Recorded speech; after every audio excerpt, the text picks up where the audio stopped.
Order, order. Motion for the unopposed return. Minister to move. Excellent. Right. Let us... Nobody's clapping, I'm sure. Questions to the Minister for Women's Equalities. Kate Osborne. Question number 1, please, Mr. Speaker. Thank you, Mr. Speaker. I would like to begin, with your permission, by acknowledging the enormously personal statement by my honourable friend, the member for Bridgend, made this morning. I hope I speak for the whole House in sending our support.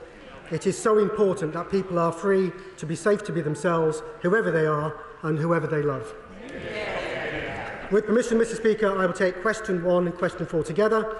We remain wholly committed to bringing forward proposals to ban conversion therapy practices. We recently concluded a consultation period on those proposals being analysed, on which we will be developing legislation being brought forward later this spring. Kate Osborne. Thank you, Mr. Speaker. My best wishes go to the member for Bridgend also. The Minister will be aware that the Cabinet Office recently tendered a contract for the provision of a conversion therapy victim support service.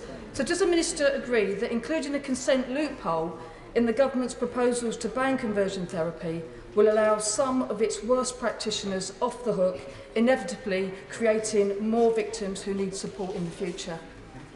Minister. Thank you, Mr. Speaker. No, we don't agree. We believe that in a free and open society, consenting adults, provided there is appropriate advice and information that people understand exactly what they're doing, should be able to take informed decisions for themselves. Andrew Gwynne. Thank you. Can I also echo the words of the Minister in respect of his honourable friend, the member for Bridgend? In terms of the issue of conversion therapy, though, as he rightly said, it's 2 months now since the consultation into banning conversion therapy closed. It's almost 3 years since the government made the pledge to ban this insidious practice. Why is it taking so long? Thank you, Mr. Speaker. Well, actually, I held the first Westminster Hall debate on this subject in 2015. And I have to tell the honourable gentleman, if it was easy, governments would have done it before. So we have taken time to analyse the results. We've had a significant response.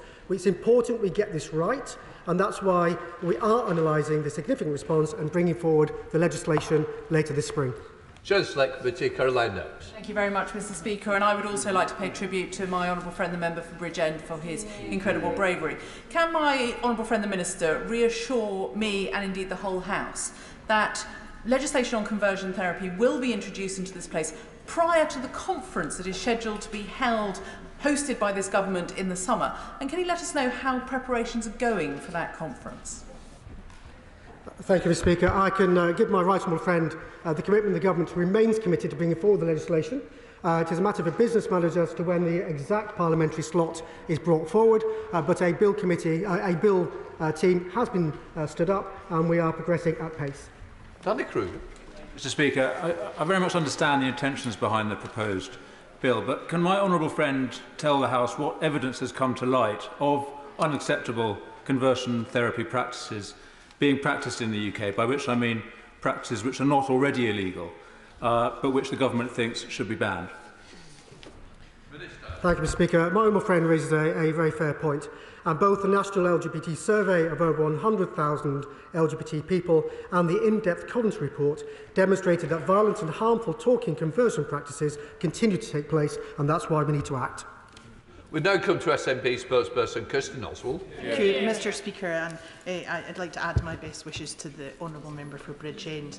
The Scottish Government are clear about the need to act to end conversion practices in Scotland and have established an expert advisory group to inform their approach to banning this abhorrent practice. And that group will include people with personal experience of conversion practice, representatives from LGBTI organisations, faith communities, mental health professionals and academics.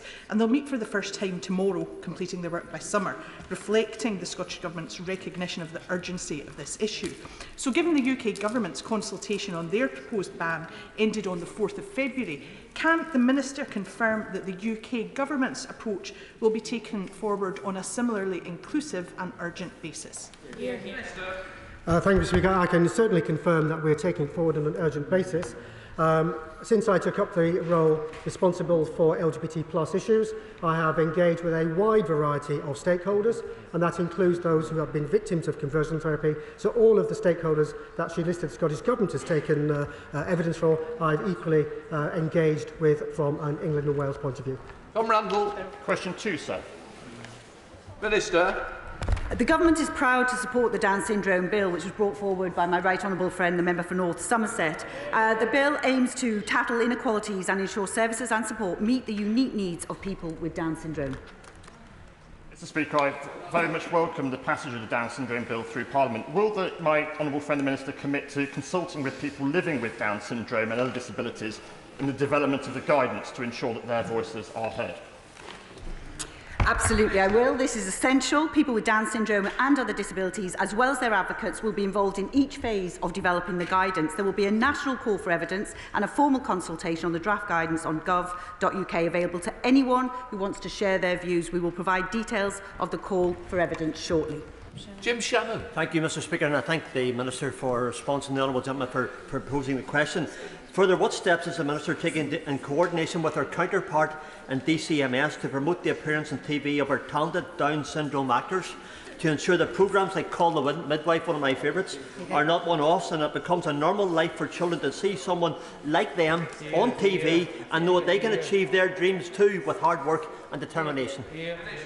I thank the honourable gentleman for his question. Certainly the passage of this bill has given a platform to many people with Down syndrome, and I'm sure the honourable gentleman very much enjoyed meeting actors, models and many people with Down syndrome who just showed how much they can achieve during the parliamentary events, and we look forward to continuing to showcase that.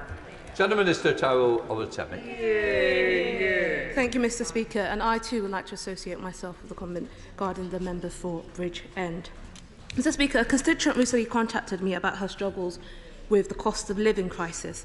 She is the sole carer of a young daughter, and after 25 years of misdiagnosis, she's been diagnosed with bipolar disorder.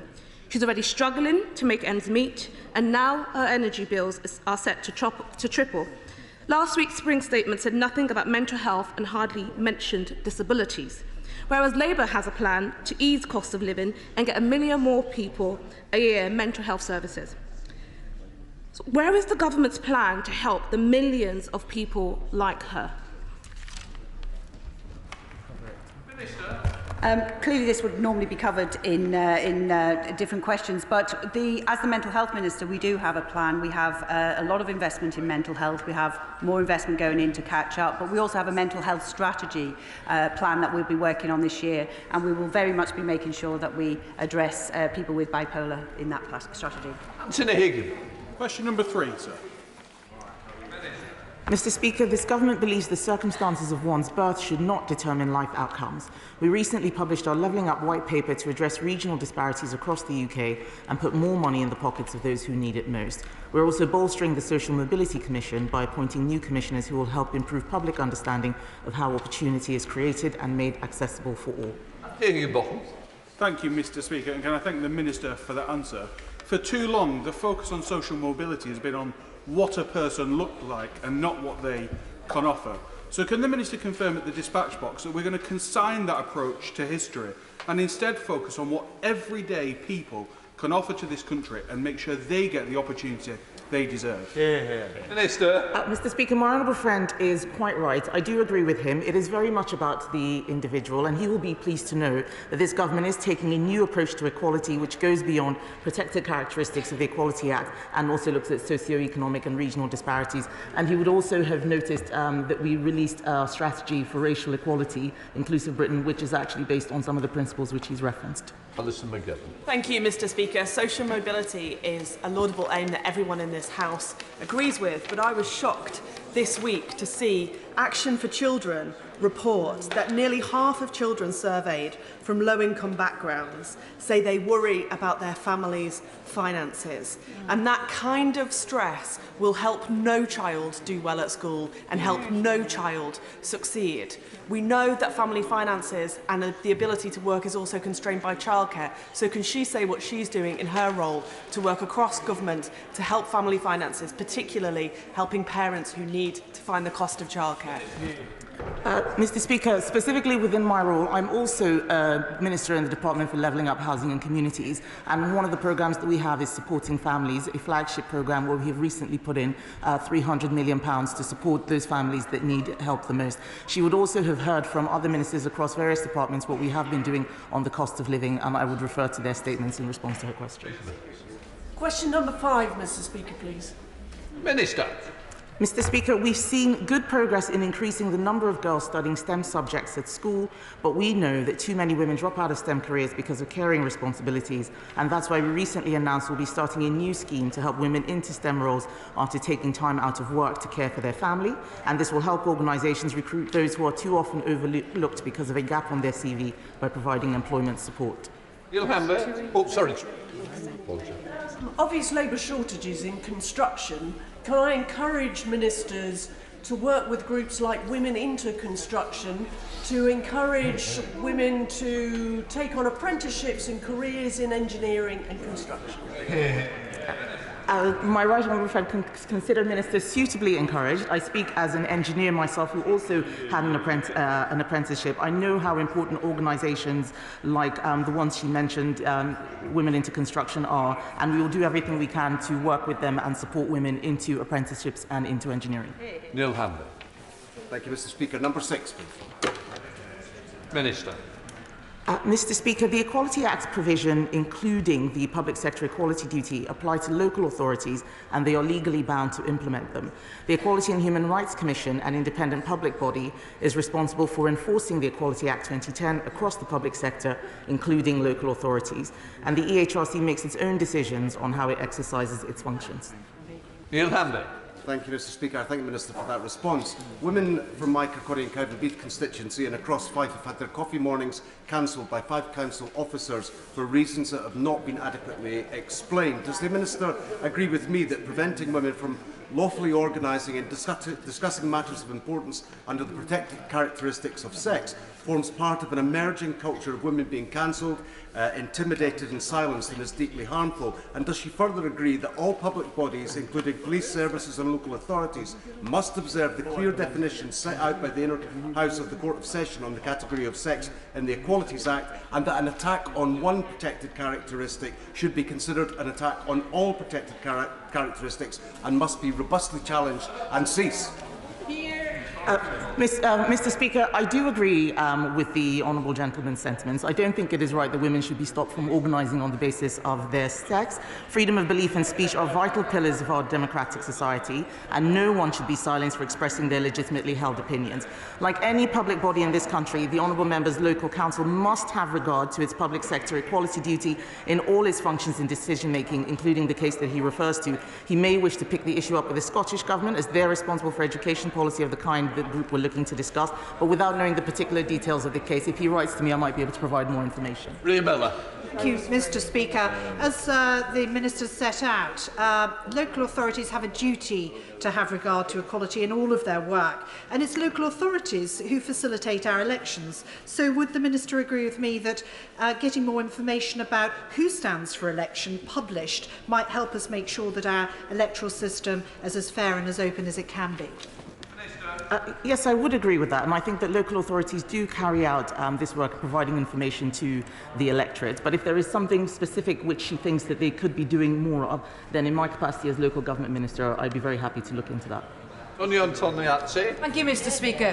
What urgent conversations is the Minister having with British Cycling to ensure that elite female athletes, such as Dame Laura Kenny, a 6-time Olympic medalist, and her teammates, will not lose their places and have their records broken by British cyclists' inability to uphold Section 195 of the 2010 Equality Act and implement the agreed guidance from the Sports Council Equality Group on transgender inclusion in sport, which was published in October last year? The Honourable Lady raises a very important point. I have not had any specific discussions with British Cycling, but I'm very glad that she has raised this issue with me. I will pick up the matter with my colleagues in DCMS who look at sports guidance and see what we can do in order to provide clarity on the subject. But question number 8, please, Mr. Speaker. Minister. Mr. Speaker, the government's flagship Startup Loans programme, delivered through the British Business Bank, has been instrumental in reducing access to finance barriers faced by all entrepreneurs, including those faced by female and minority entrepreneurs. And since the launch of the programme, around 40% of loans issued, valued at approximately £320 million, went to female entrepreneurs. Black, Asian and ethnic minority businesses have received around 20% of loans issued, valued at £160 million. Ruth Edwards. Thank you very much, Mr. Speaker. In the last year, a record 140,000 women have started their own businesses. But research shows that only 1% of venture capital funding goes to businesses led by women. Will my honourable friend agree to meet with me and the Over Being Underfunded campaign, run by my constituents Sarah King and Claire Dunn, to discuss how we can better use government schemes like the Seed Enterprise and Investment Scheme to address this inequality? The Seed Enterprise Investment Scheme, Mr. Speaker, is one of 3 tax-advantaged venture capital schemes which provide tax incentives to individuals who invest in companies at various stages of growth. I'm very grateful to my honourable friend for giving me the opportunity to talk about how it's world-leading in its generosity. And I will find out whether a minister from Bays or the Treasury is available to meet with her and her constituents on this specific issue. Thank you. Will Hobbs. And I, Mr. Speaker. Minister. Thank you very much, Mr. Speaker. The Treasury recently announced £9.1 billion of support for energy customers, including a bill rebate and a council tax reduction, and continuing support for the most vulnerable households. Furthermore, a doubling of the Household Support Fund was announced in the spring statement, which again is getting help to where it is needed the most. Thank you, Mr. Speaker. On behalf of the Liberal Democrats, can I commend the honourable member for Bridgend for his bravery and for being outspoken, and wish him all the best. I think I'm speaking on behalf of everybody. We are here to support him. Mr.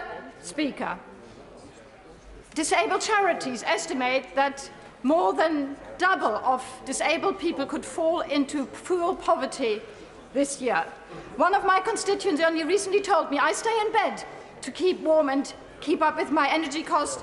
I skip meals in order to cope with my grocery cost.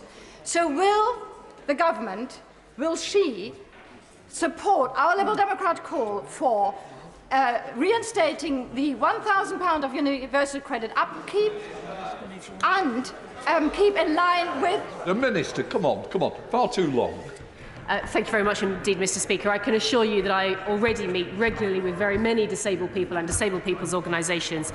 I'm aware of this issue and naturally the anxiety that many will feel if living on a fixed income in respect of rising costs, and that is why the government is already acting in the way that I've set out. Justin Mathers. Question 10, please, Mr. Speaker. Minister. Thank you, Mr. Speaker. The HMPPS staff fitness testing policy was reviewed, updated and published in 2021. An equality impact assessment was undertaken in 2021, which remains a live document and is reviewed and will be updated regularly as work in this area progresses. HMPPS staff networks, diversity and inclusion experts and trade unions were fully consulted during the policy review and contributed to the equality analysis. Justin Mathers. Thank you, Mr. Speaker. I'm grateful for the reply from the Minister. He will be aware that there are concerns, particularly from the Prison Officers Association, that far more female officers are failing this test than male. Will he meet with the Prison Officers Association to discuss this issue? Well, I'm very grateful for my old friend. He takes a consistent interest in this point. I'm happy to mention that to my colleague, the Honourable Member for Louth and Horncastle, but I can confirm to him, since prison officer fitness testing resumed last July, 90% of female officers have passed at the first attempt, and none of them had failed by the third attempt. We now come to topicals. Munira Wilson. Number 1, Mr. Speaker.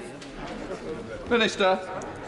Mr. Speaker, Inclusive Britain is our response to the report by the Independent Commission on Race and Ethnic Disparities. It sets out a groundbreaking action plan to tackle negative disparities, promote unity and build a fairer Britain for all. This includes developing a new model history curriculum by 2024, working with a panel of academics and business people to promote fairness in the workplace, and developing a new national framework for how the use of police powers is scrutinised at a local level. And the measures in the action plan will help to level up the country by tackling the drivers of persistent ethnic disparities in education, employment, health and criminal justice. Wilson. Thank you, Mr. Speaker. The Minister will be aware that a recent survey by Pregnant Then Screwed of 27,000 parents found that about 2/3 are paying more in childcare than they are in their rent or mortgage. This is pushing many mothers out of the workforce, or to work fewer hours. Does she agree that this needs to be addressed as a matter of urgency by this government if we want to keep women in the workforce in well-paid jobs? Minister. I do agree with the Honourable Lady that childcare is a very important issue if we want to keep women in the workplace, and we spent over £3.5 billion in each of the past 3 years on our early education entitlements, and the government continues to support families with their childcare costs. Let me do it. Thank you, Mr. Speaker. I welcome the Down Syndrome Bill and fully support... Thank you. Please, will members not walk in front of other members while they're asking questions? Let me do it. Thank you again, Mr. Speaker. I welcome the Down Syndrome Bill and fully support its passage through Parliament. How will my honourable friend ensure that, from the perspective of equality, the bill will not have the unintended consequence of prioritising support for Down syndrome over other genetic and chromosomal disorders, some of which, although not as well known, are thought to be just as prevalent, if not more so, and certainly no less impactful to the families affected? For example, 22q11.2 deletion syndrome. The Government is committed to consider the overlaps and linkages of the experience of people with Down syndrome and people with other genetic conditions, such as 22q deletion syndrome, in the development of the guidance, and the National Call for Evidence will ensure the guidance also benefits people with other genetic conditions too. Thank you, Mr. Speaker. And can I first associate myself with the warm and supportive remarks made from all across this House towards the member for Bridgend. Now, Mr. Speaker, women are bearing the brunt of the Conservative cost of living crisis. At the sharp end, as the Women's Budget Group has said, they're the shock absorbers of poverty, cutting essentials for themselves so their kids don't go without. So can the Minister inform the House of what assessment her government has made of the financial impact of the Chancellor's autumn budget last year and his spring statement last week? Minister. Mr. Speaker, what I will tell the Honourable Lady is that the Treasury looks at all impacts in the round, and that the financial statement which the Chancellor announced last week would have had an equalities impact assessment, no doubt, that would have taken into account all the various measures and the impact it would have had based on protected characteristics. Least Dodds. Thank you, Mr. Speaker. In practice, it's disappointing it did not include that analysis, and the Minister does not appear aware of the impact of her government's policies on women. So I can enlighten her, put together the 2021 autumn budget and the 2022 spring statement take £28 billion from the pockets of women over the next 6 years. That's £1,000 for every woman in the country. So why is her government still refusing to impose a windfall tax to reduce bills for everyone and up to £600 for the households who need it, many of them run by women? Yes. Mr. Speaker, I simply don't recognise the figures which the Honourable Lady is putting forward. It is not right to say that we're taking money out of the pockets of women. We have put forward a spring statement and a financial package that is looking after the interests of everyone in this country, because we look after people irrespective of their sex or gender, their race, and we look at people based on socioeconomic characteristics in particular, and those who are most vulnerable or disadvantaged. Dr. Luke Evans. Thank you, Mr. Speaker. I've been fighting hard to keep body image up the agenda. The Advertising Standards Authority have closed their call for evidence. The Health Select Committee has started an inquiry into this, and the Online Harms Bill has the chance to address body image. That being said, what action has my right honourable friend taken following the Women and Equality Select Committee report, changing the perfect picture and inquiry into body image? Mr. Speaker, I thank my honourable friend for his continued work on this important issue. As we all know, poor body image can affect lifestyle choices, physical and mental health, and is associated with lower confidence and lower aspirations. So we've been taking steps to ensure young people have the skills to keep themselves safe through our work on media literacy and understanding that the online environment is not always reflective of reality. Jill Fairness. Thank you, Mr. Speaker. Hormonoplasty and so-called virginity testing are disgraceful forms of abuse against women and girls. I was therefore pleased when the government committed earlier this year to banning them. Will the Minister update the House on when this legislation will be introduced so that women and girls are protected from these inhumane practices? Certainly, the Government is committed to safeguarding women and girls, which is why on the 18th of November 2021 we tabled an amendment to the Health and Care Bill to ban virginity testing, which passed unopposed in the House of Commons. Cheryl Murray.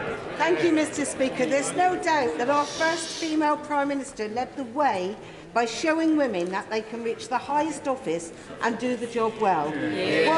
What steps are the government taking to encourage more women to seek elected office, and will she consider a similar accolade to the Falkland Islands and celebrate a Margaret Thatcher Day? Minister.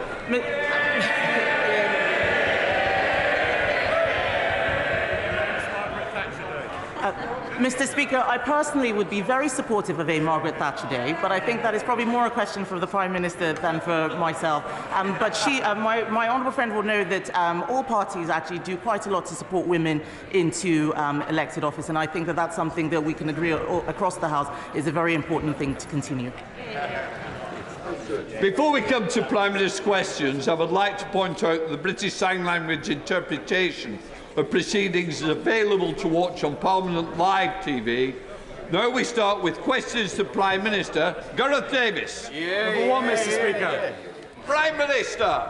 Mr. Speaker, the whole House will have read the statement today from my honourable friend, the member for Bridgend. And I know that the House stands with you and will give you the support that you need to live freely as yourself. Mr. Speaker, I'd like to thank Donna Ockendon and her whole team for the compassionate approach she's taken throughout this distressing review of maternity care at Shrewsbury and Telford Hospitals NHS Trust. Every woman giving birth has the right to a safe birth, and my heart, therefore, goes out to the families for the distress and suffering that they've endured. My right honourable friend, the Secretary of State for Health, will be making an oral statement this afternoon setting out the government's response. Mr. Speaker, this morning I had meetings with ministerial colleagues and others. In addition to my duties in this House, I shall have further such meetings later today. Gareth Davis. Thank you, Mr. Speaker. While our focus is rightly on Ukraine, the Prime Minister will be aware of the great concern many people have across the Baltic states. So can he outline the role the Joint Expeditionary Force can play in countering Russian aggression and improving defensive posture for our allies in the Baltics?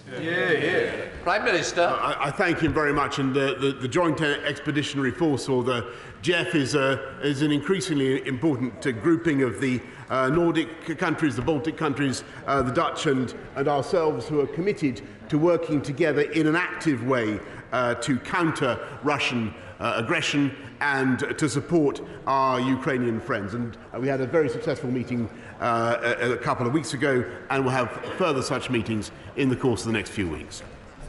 We now come to the Leader of the Opposition, Keir Starmer.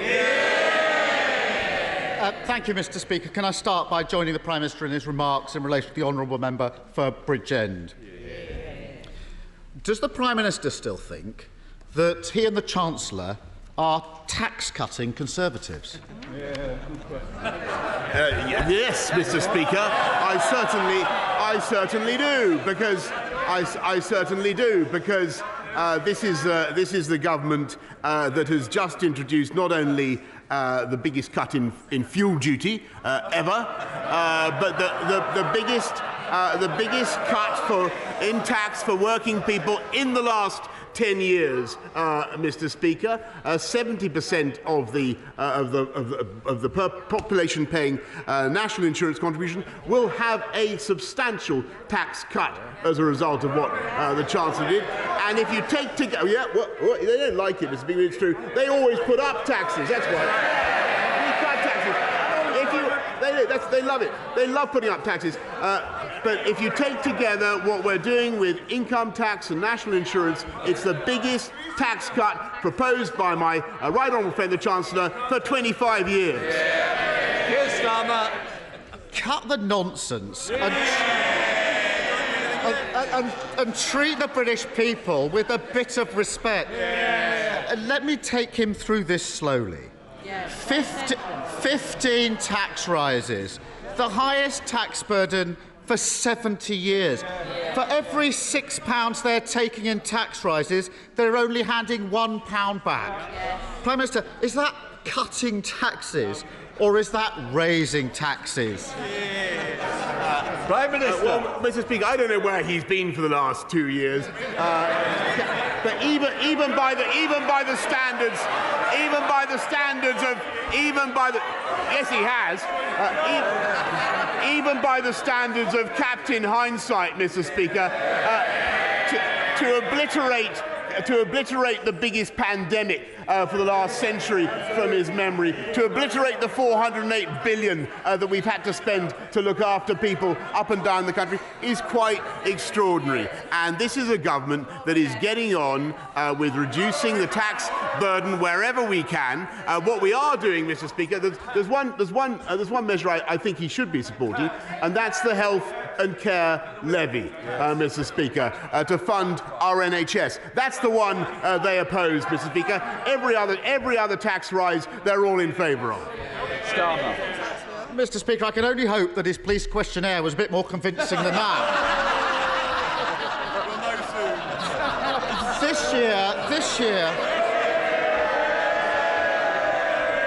This year, British people face the worst fall in living standards on record. While they're counting every penny, the Prime Minister is hitting them with higher taxes. But in 2024, when there just so happens to be a general election, they will introduce a small tax cut. That's not taking difficult decisions. It's putting the Tory re-election campaign over and above helping people pay their bills. How did he find a Chancellor as utterly cynical as he is? Prime Minister. What we have, Mr. Speaker, is a Chancellor who took the tough decisions to look after the UK economy throughout the pandemic, who protected people up and down the land with £408 billion worth of support, Mr. Speaker. And by the way, if we listen to them, if we listen to Captain, this is the truth. If we listen to Captain Hindsight, we would not have come out of lockdown in July last year, Mr. Speaker. We would have stayed in lockdown over Christmas and New Year, Mr. Speaker, with the result that the UK economy would not be growing in the way that it is, and so we would not be able to make the investments that we now are. And under Labour, we would have to tax more and borrow more, and they cannot be trusted, Mr. Speaker, with the economy. Keir Starmer. The tough decisions. Give me a break. We know, Mr. Speaker, we know who those two always ask to pay. Income stealth tax, a tax on working people.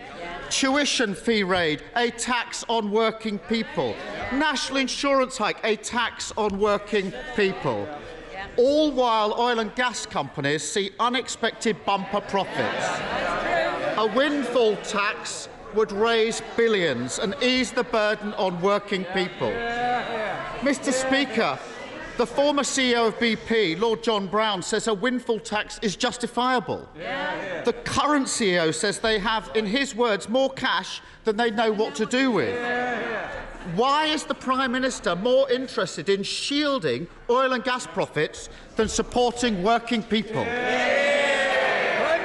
Mr. Speaker, it's a classic example of what Labour has got wrong in their period in office. The oil and gas companies are now investing £20 billion, Mr. Speaker, in ensuring that we have long-term energy supplies. And I remember the 1997 Labour manifesto actually said that there was no economic case for more nuclear power. We are now having to make good the historic mistakes of the Labour Party by investing in our long-term energy supply. That is what we are doing. Everything that they are proposing would mean deterring investment, meaning higher prices for consumers and households up and down the land being worse off. Speaker, there we have it. They're the party of excess oil and gas profits. We're the party of working people.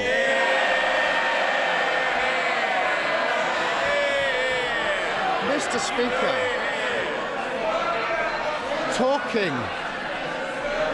talking of parties, Prime Minister, he told the House no rules were broken in Downing Street during lockdown. The police have now concluded there was widespread criminality. The Ministerial Code says that ministers who knowingly mislead the House should resign. Why is he still here? Hang on a minute. He's just changed his position. Sorry, Mr. Speaker. I mean, we do at least expect some consistency from this human weather vane. It was only a week or so ago where he was saying that I shouldn't resign. He's got to make what is his position, Mr. Speaker? The investigators must get on with their job. But in the meantime, In the meantime, Mr. Speaker, we are going to get on with our job. And what we are focusing on is tackling the cost of living, helping people through the spike in fuel prices, the 9.1 billion that the Chancellor has set out, but also, Mr. Speaker, I've mentioned nuclear power, I've mentioned tackling our energy supplies, which Labour totally failed to deal with. What we're also doing, far more important perhaps even than that, Mr. Speaker, we're tackling illiteracy and innumeracy in our schools. And I think we're investing billions in tutoring, Mr. Speaker. That's what we're focusing on, and I think that's what the people of this country want us to focus on. Keir Starmer. Look, there are only two possible explanations. Either he's trashing the Ministerial Code, or he's claiming he was repeatedly lied to by his own advisers and that he didn't know what was going on in his own house and his own office. Come off it. He really does think that it's one rule for him and another rule for everyone else. That he can pass off criminality in his office and ask others to follow the law. That he can keep raising taxes and call himself a tax cutter.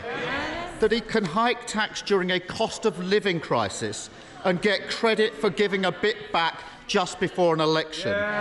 When is he going to stop taking the British public for fools?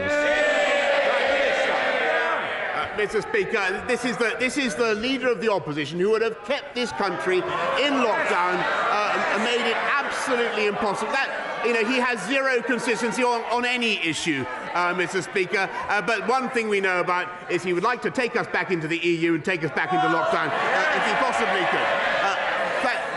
Thanks to what this government has done, we have unemployment back down to the levels it was before the pandemic. The economy bigger than it was. We have record vacancies, Mr. Speaker. The difference between them and us is they want to keep people, Mr. Speaker, they want to keep people on benefits. We want to help people into work. And that's what we're doing in record numbers. They want to raise taxes. We want to cut taxes. And that's what we're doing, Mr. Speaker. And we're tackling illiteracy. They didn't give a damn, Mr. Speaker. We're getting on with making this country the best place to invest. Last time I updated the House, Mr. Speaker, on the number of unicorns that we had of unicorns in this country. That's tech countries worth more than $1 billion, Mr. Speaker. I said we had 100. I can inform you now, Mr. Speaker, that we now have 120. They don't want to hear it, but let me tell you, that's more than France, that's more than Germany, that's more than Israel, it's more than France, Germany, Israel combined, Mr. Speaker. That's what's happening under this government. That's what's happening because of the tough decisions we've taken. We take the tough decisions, we deliver, they play politics, Mr. Speaker.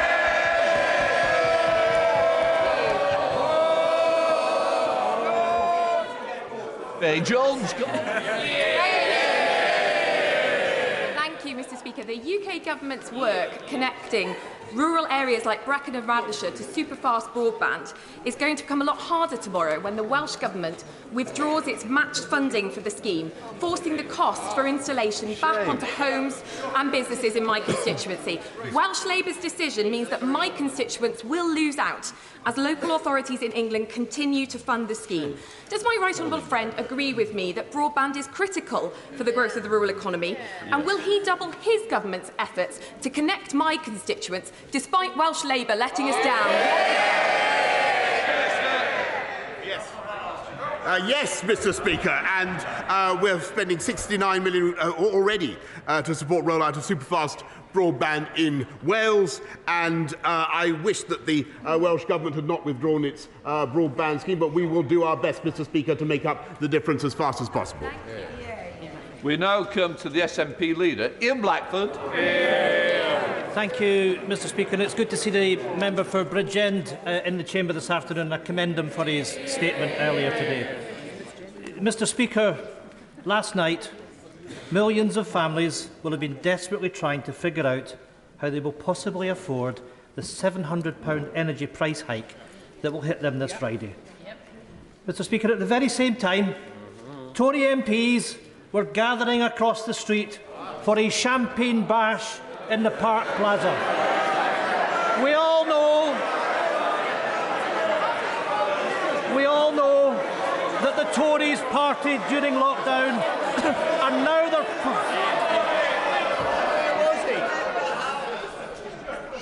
Mr. Fabricant, Easter is upon us. I don't need you to ruin your Easter. So let's hear, all of you, SNP leader Ian Blackford. You can shout and scream when we're raising the Tory cost of living crisis, Mr. Speaker. Because we all know that the Tories partied during lockdown, and now they're partying through the cost of living emergency. Last week, the Chancellor got it badly wrong with the spring statement, and ever since, the Prime Minister has been busy briefing against him, saying that more needs to be done. For once, I agree with the Prime Minister. So, if the Prime Minister really believes that more needs to be done, can he tell us exactly what he will order his Chancellor to do to help the millions of families who are facing a £700 price hike this Friday? Prime Minister. Mr. Speaker, I thank him very much, and I think he's in error in what he says about events last night, but he is, like me, a living testament to the benefits of moderation in all things, Mr. Speaker. And I can assure him that we are getting that this week, for instance, to get to his point, what's happening actually is that the living wage is going up again by record amounts, and thanks to what the Chancellor has done, we are putting £9.1 billion into helping people up and down the country. And what I might respectfully suggest is actually, I think the Scottish Nationalist Government, with whom, as I say, we work increasingly well, I think the thing they could focus on for the long-term prosperity of Scotland is the educational system, where I'm sad to see Scotland's once glorious record falling behind. Ian Blackford. What a load of absolute baloney. Mr. Speaker, the Prime Minister is dangerously out of touch. Food banks are warning that people are having to choose their food based on whether they can afford the gas to boil it. Families are having to choose what rooms to heat or whether they can turn on the heating at all. Some in the Tory cabinet clearly believe that better weather means that they can happily sit on their hands and do nothing till next winter. They obviously don't get or don't care that in many parts of Scotland the weather will barely reach above freezing over the next week. The Chancellor thinks his £200 loan, which is forcing people into energy debt, is somehow a solution, but it clearly isn't. So before the Prime Minister and his Chancellor go off on their Easter holidays, will they at very least turn this loan into a grant and finally put some cash into people's pockets when they need it right now? Prime Minister.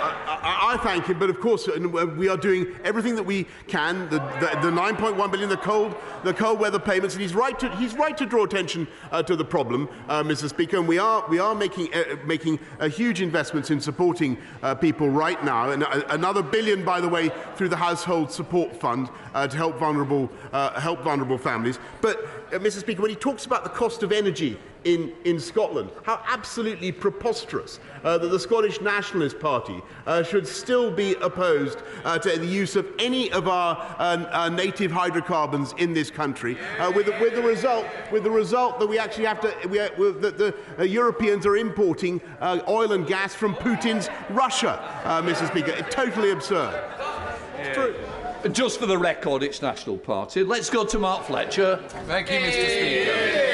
Following on from the publication of the school's white paper, one of my most important campaigns is to secure provision of quality post-16 education within the Bolsover constituency, where there is currently none. Young people in my constituency have to travel long distances at considerable cost to access their education. Will my right honourable friend meet with me to discuss how we can right this wrong for the young people of the Bolsover constituency and give them the education that they deserve? Prime Minister. Yes. I thank him very much, and he's a great champion for Bolsover and for his constituents.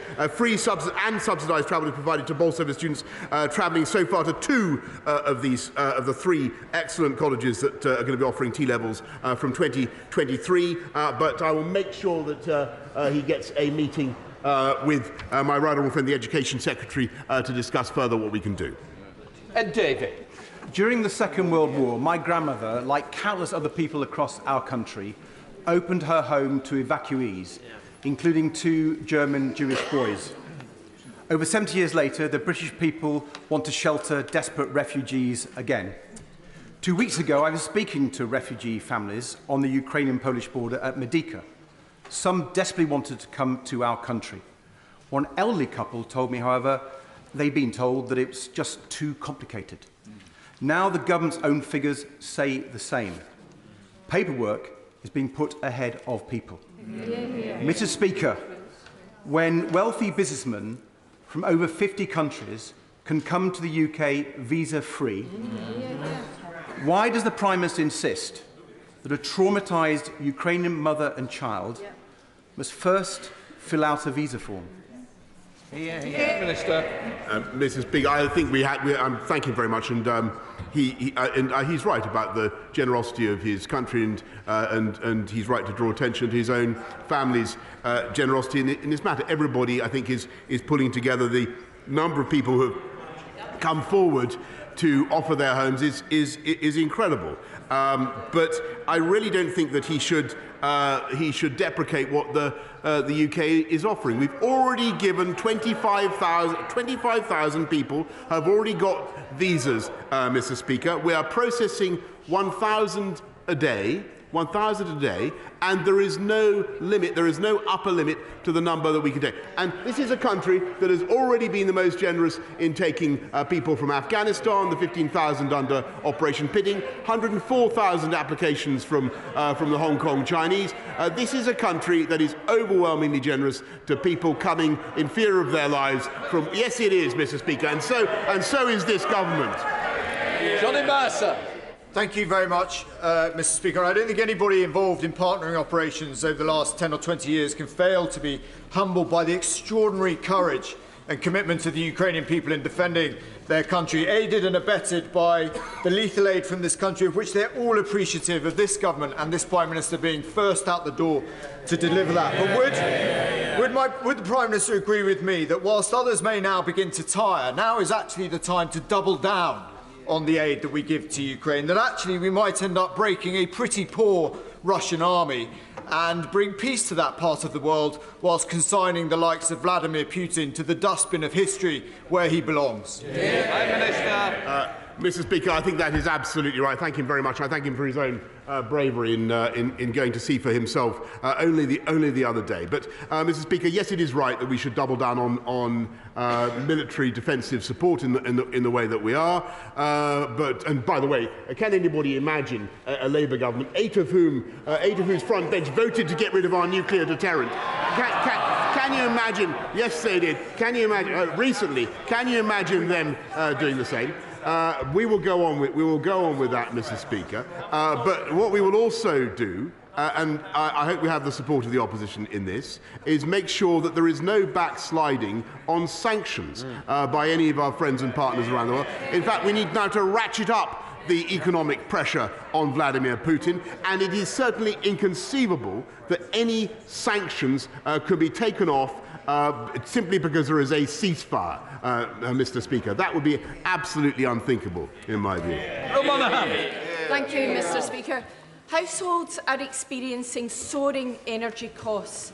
We're in the middle of a global climate emergency. Against this backdrop, Norway can feed energy into our national grid at a cost of £1.36 per megawatt hour. France pays 17 pence per megawatt hour. Germany, the Netherlands and Luxembourg pay nothing to feed into our group. Can the Prime Minister then explain why Scotland's renewable sector has been punished with grid connection charges of £7.36 per megawatt hour? Prime Minister. Mr. Speaker, Scotland's renewable sector is leading the world, and I'm grateful to all the Scottish Government for all the help and support that they are giving in developing that incredible resource in the North Sea. I think that there is also a role, by the way, for hydrocarbons as we transition, Mr. Speaker. But what we need to do is make sure that we have a grid. That enables us to take that electricity onshore and transmit it around the country. And that is what I will be setting out in the British energy security strategy, Mr. Speaker. That is the investment, the long-term investment that this country needs, and which the parties opposite completely failed to address. Greg Smith.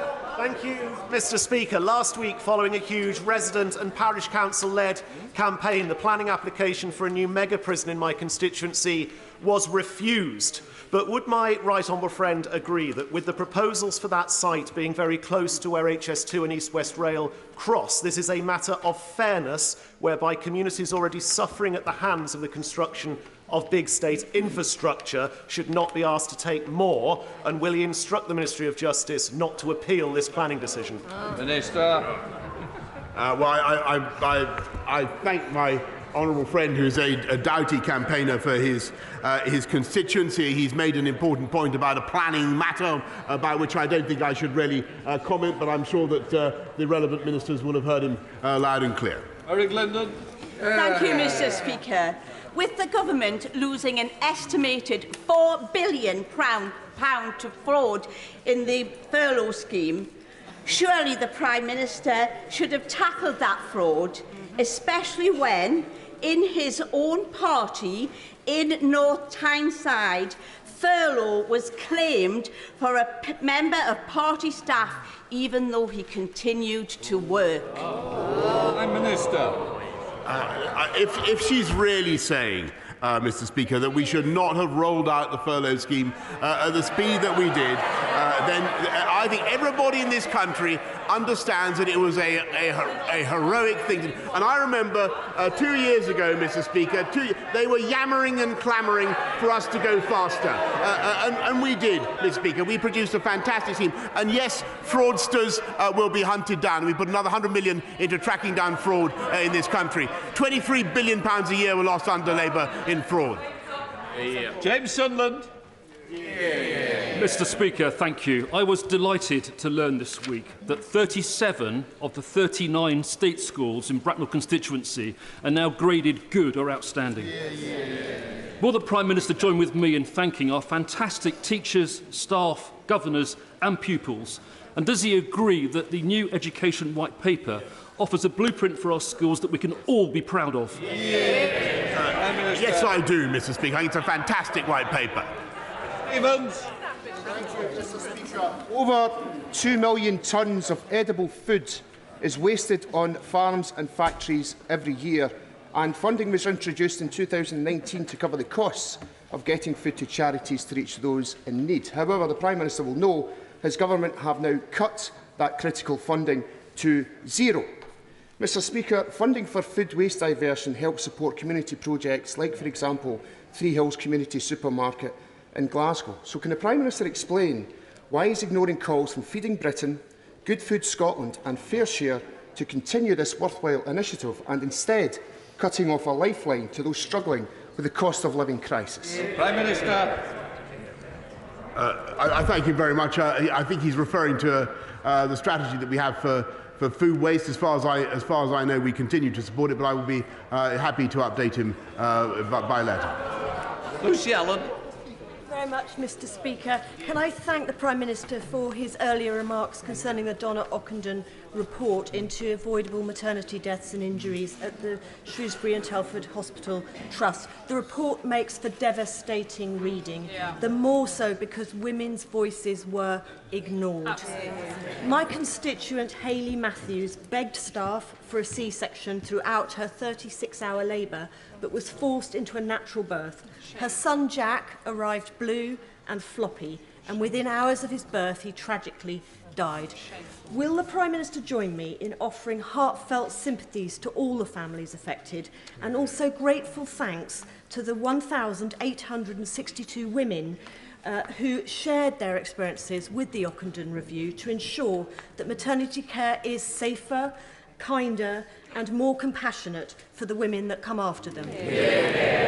Prime Minister. I thank my honourable friend for her question. I think everybody will thank the women concerned for taking up the issue in the way that that they have, and will extend our heartfelt sympathies to the victims and their families for what they've suffered.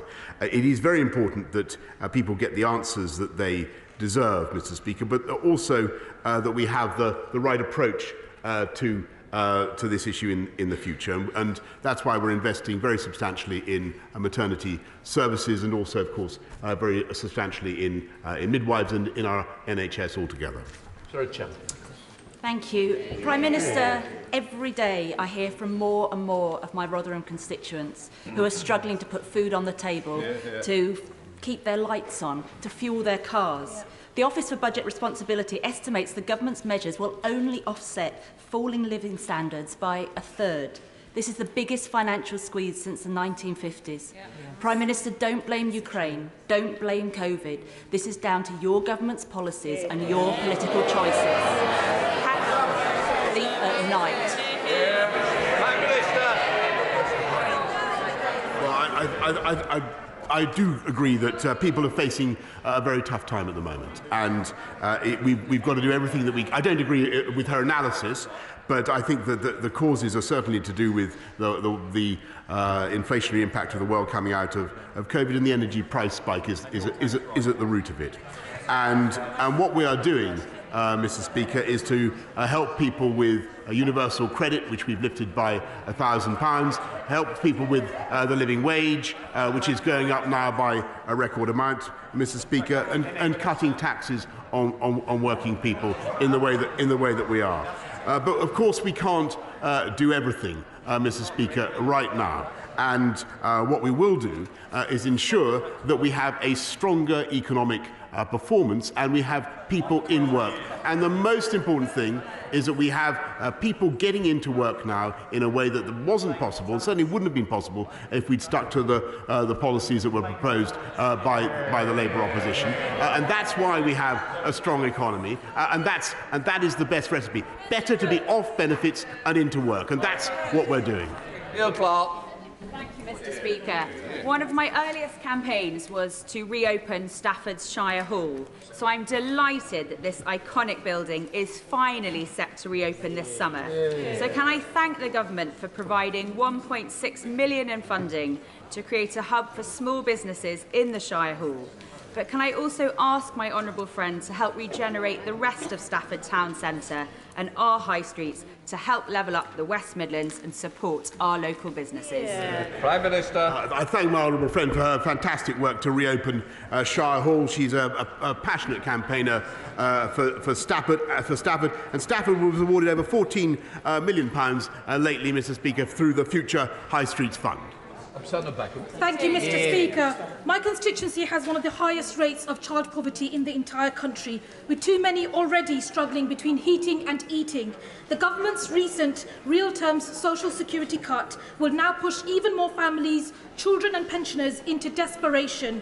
Does the Prime Minister agree that the biggest squeeze in household finances since records began does not come out of the blue, but is due to conservative economics and the notion that while some have the pleasure of partying, the rest of us should suffer? Prime Minister.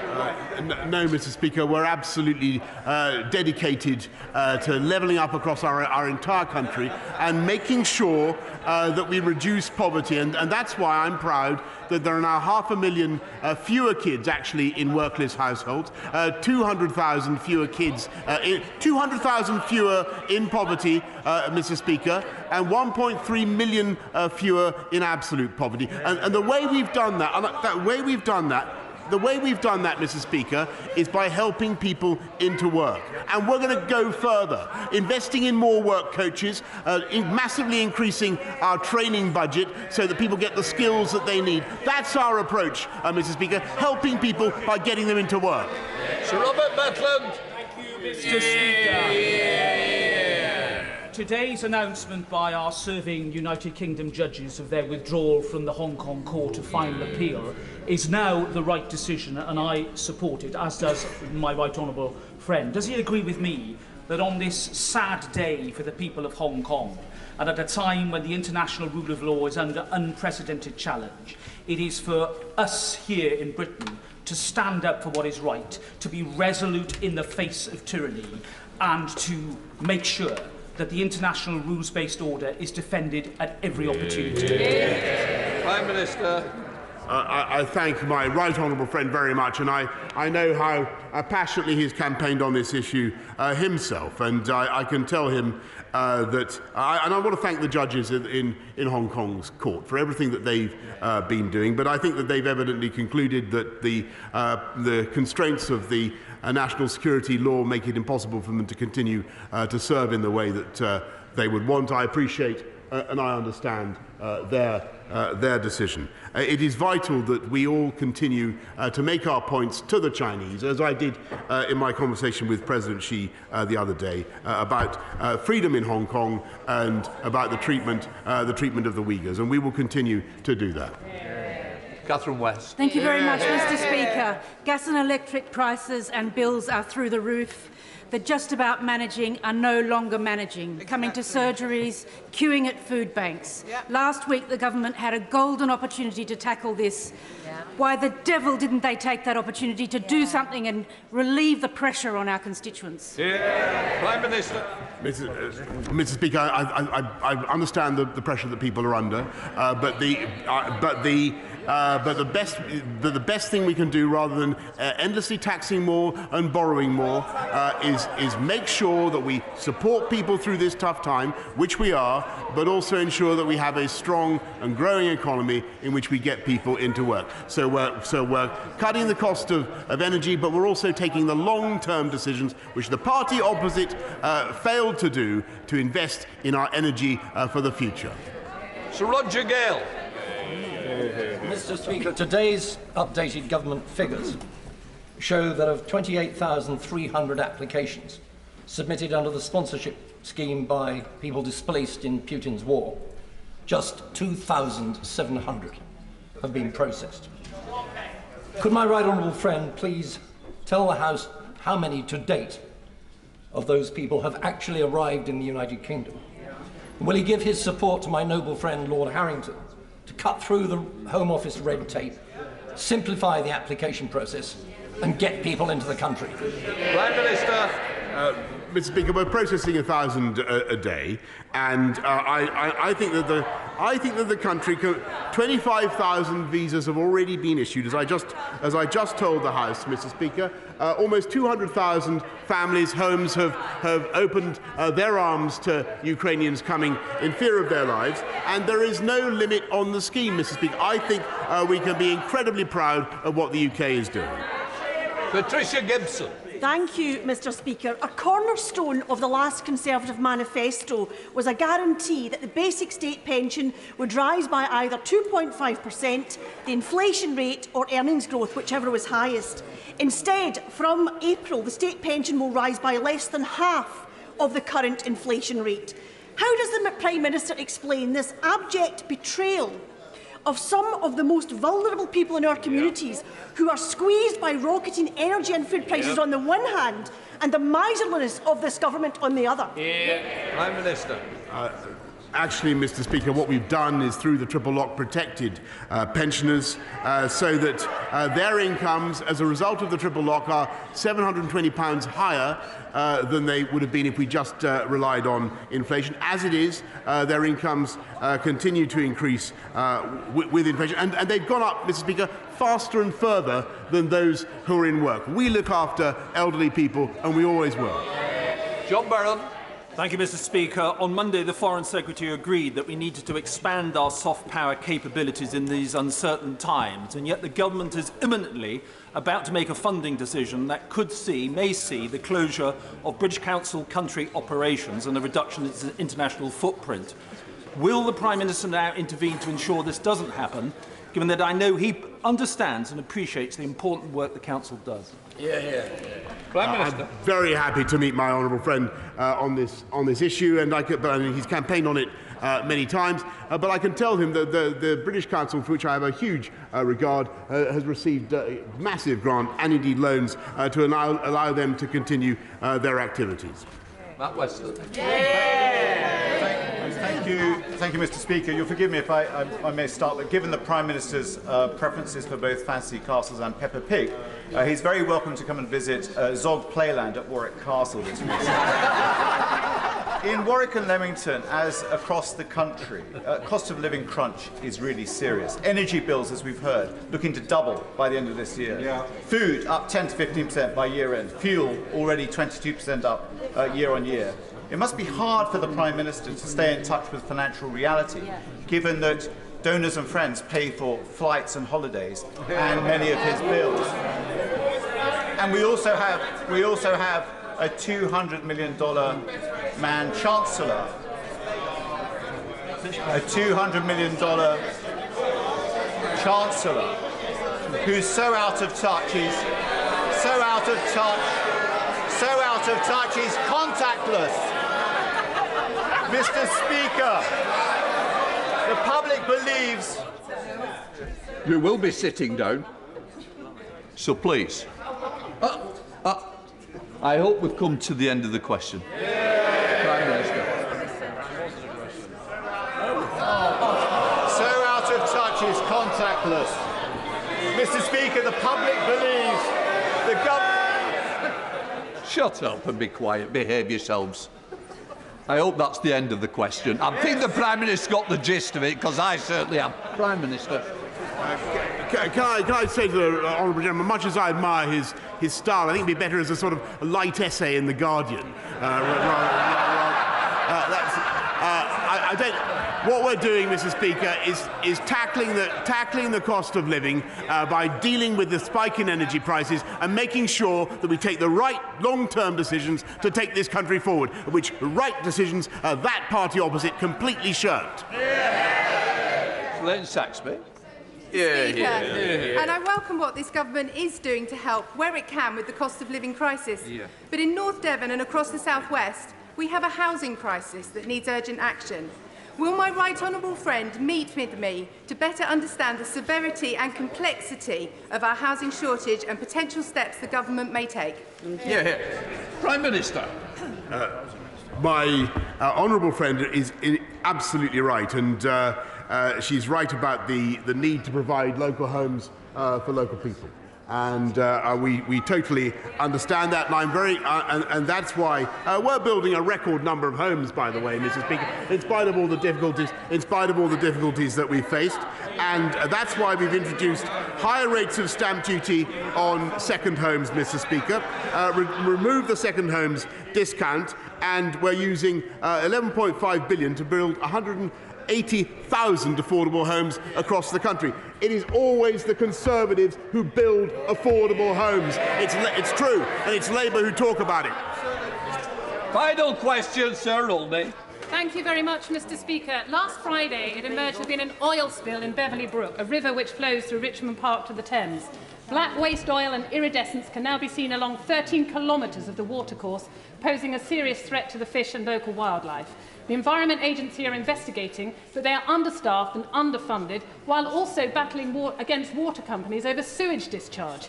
Will the government commit to strengthening the powers of the Office for Environmental Protection, as the Lib Dems tried to do through the Environment Bill, so that it is able to hold the government and other public authorities to account over environmental damage in the same way the European Commission was able to? Yeah. Prime Minister. I know what's behind her question, Mr. Speaker. It's a desire to return to the jurisdiction of the European Union.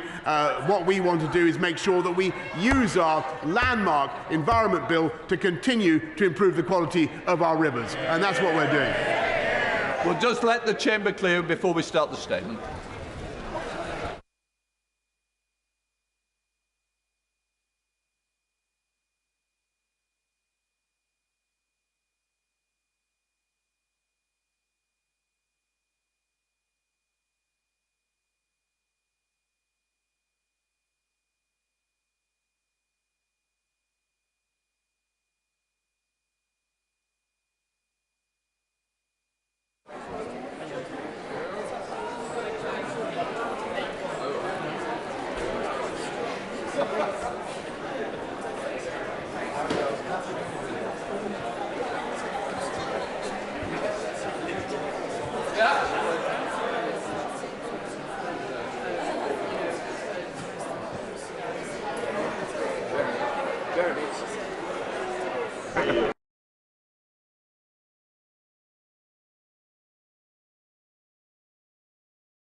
A statement on the Ockendon report.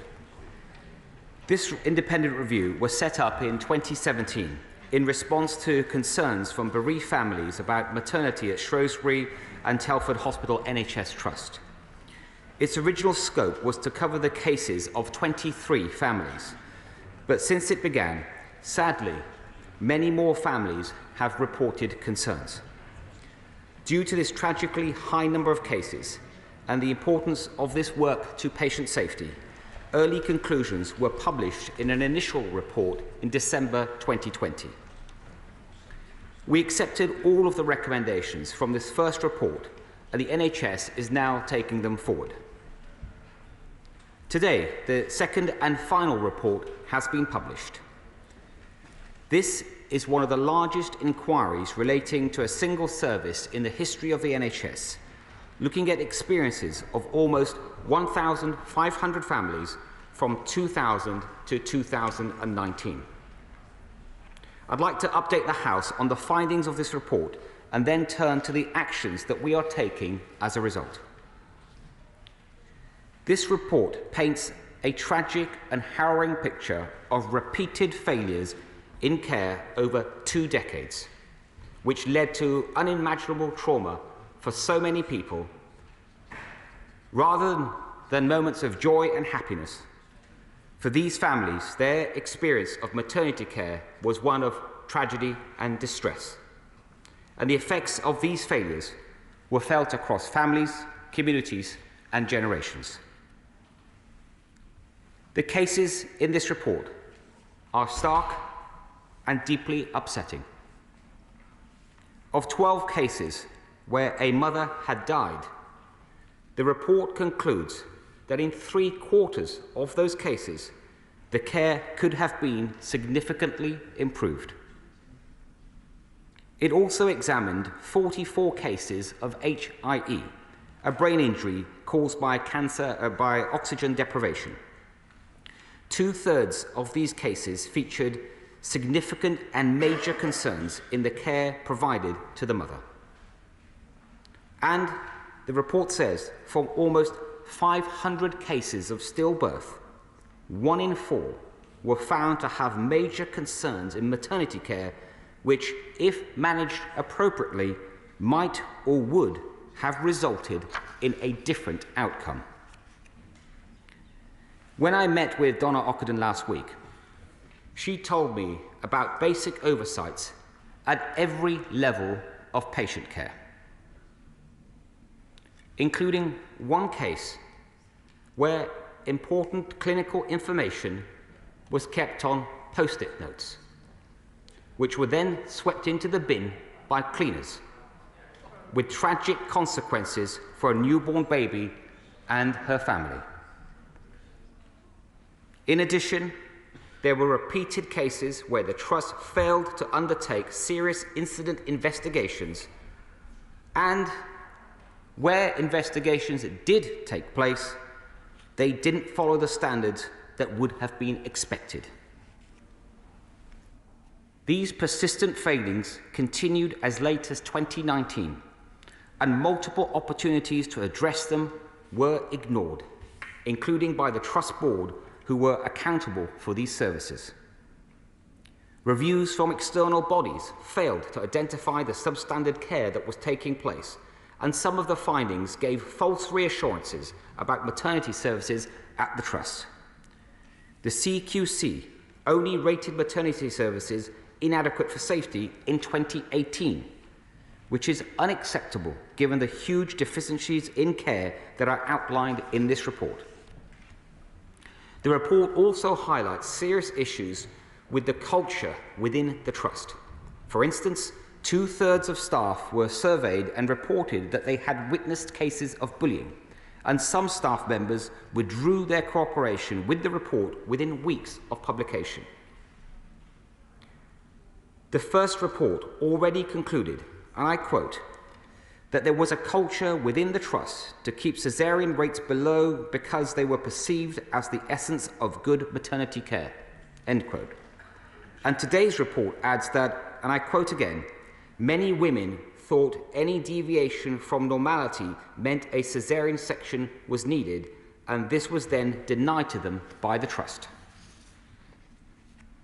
Mr. Speaker, it is right that both the Royal College of Obstetricians and Gynecologists and the Royal College of Midwives have said recently that they regret their campaign for so-called normal births.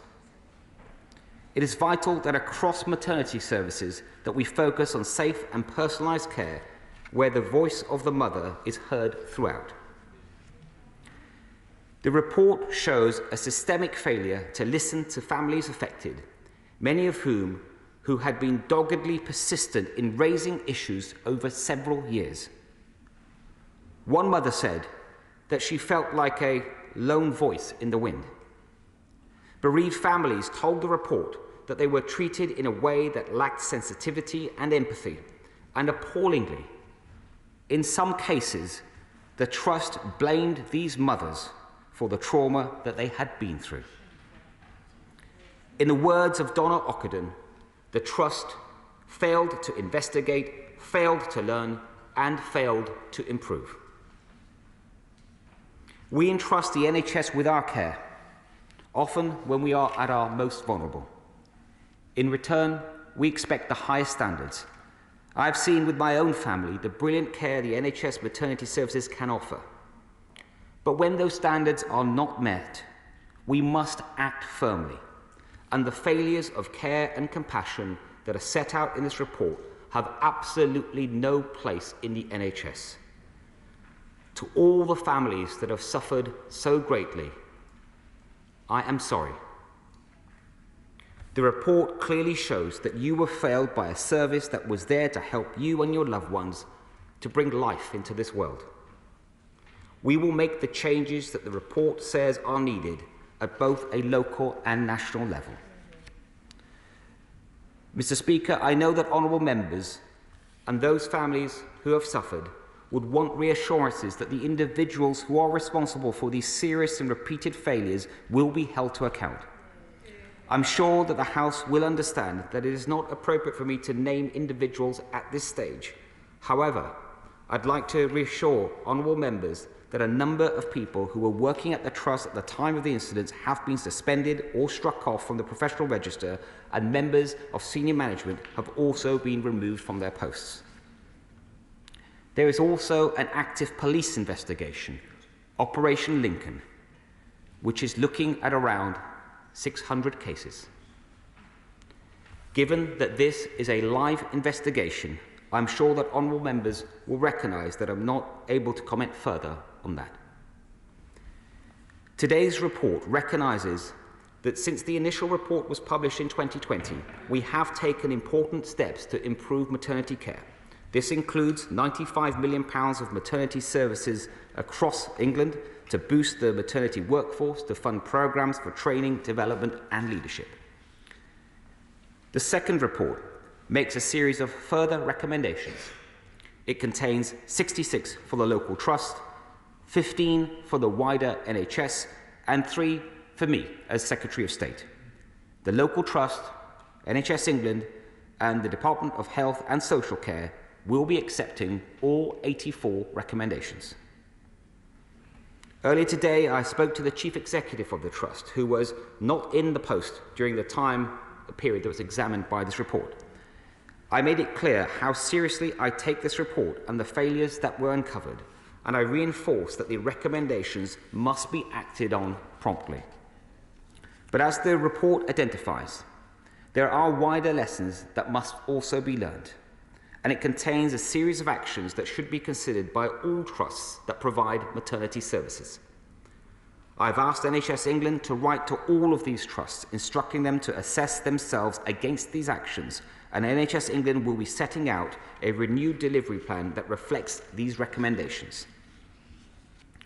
I'm also taking forward the specific recommendations that Donna Ockendon has asked me to put in place. The first is the need to further expand the maternity workforce. Just a few days ago, the NHS announced a £127 million funding boost for maternity services across England. This will bolster the maternity workforce even further, and it will also fund programmes to strengthen leadership, retention and capital for neonatal maternity care. Second, we will take forward the recommendation to create a working group independent of the Maternity Transformation Programme, with joint leadership from the Royal College of Midwives and the Royal College of Obstetricians and Gynaecologists.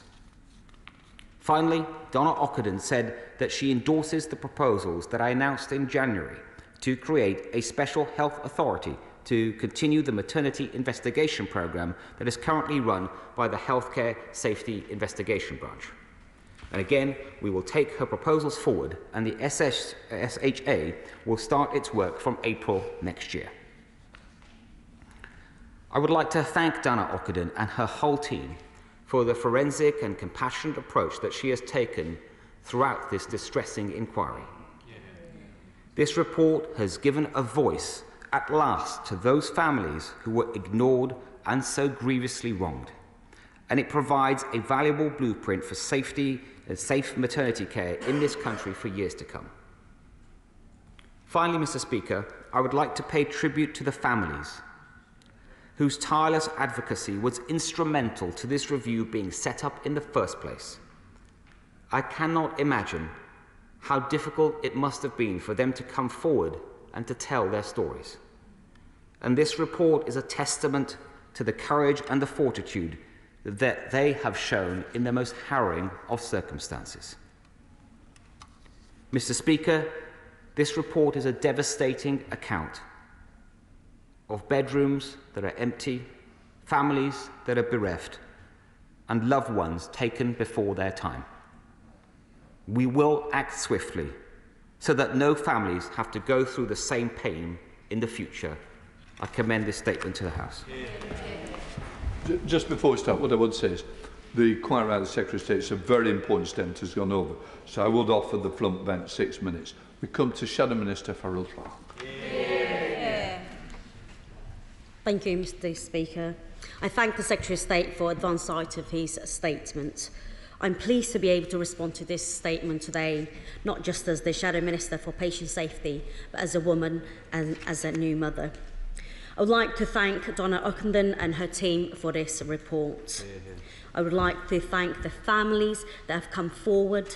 We would not be here today without the persistence and the resilience they have shown for over 20 years in their fight for justice. Today marks an important milestone for hundreds of families who have been seeking justice. The Ockendon report lays bare the harrowing truth of what those families had to face and why their fight for justice has been such a fierce one. Cries for help going unheard, parents having to try and resuscitate their own children because there was no one there to help. Women and babies dying needlessly because they simply were not listened to.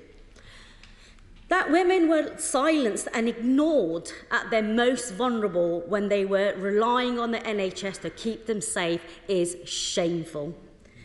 No woman should ever have to face going into hospital to give birth and not know whether she and her baby will come out alive. These were not just one-off or isolated incidents of negligence. This was the institutional failure of a system which failed to take up the many opportunities to realise that it had a serious problem. We are where we are today because of the persistence and the resilience of those families and their refusal to give up the fight to expose those failings.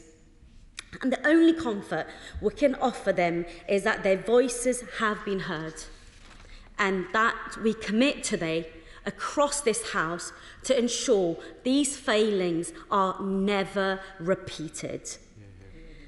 For far too long, patient safety issues and the voices of women have been an afterthought in health, leading to the kind of crisis we saw in Shrewsbury.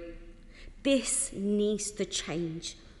Patient safety must be a priority for both health professionals and ministers.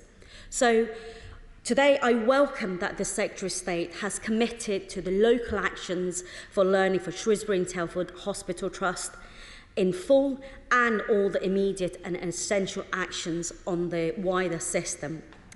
So will the Secretary of State come to this House later on this year to update on the progress being made on these actions? The report makes clear that you cannot run a safe service without a culture of transparency and accountability. So, will the Secretary of State set out how he intends to ensure an open culture within the health service, with the willingness to learn within maternity services, and for future failings to be identified far more quickly?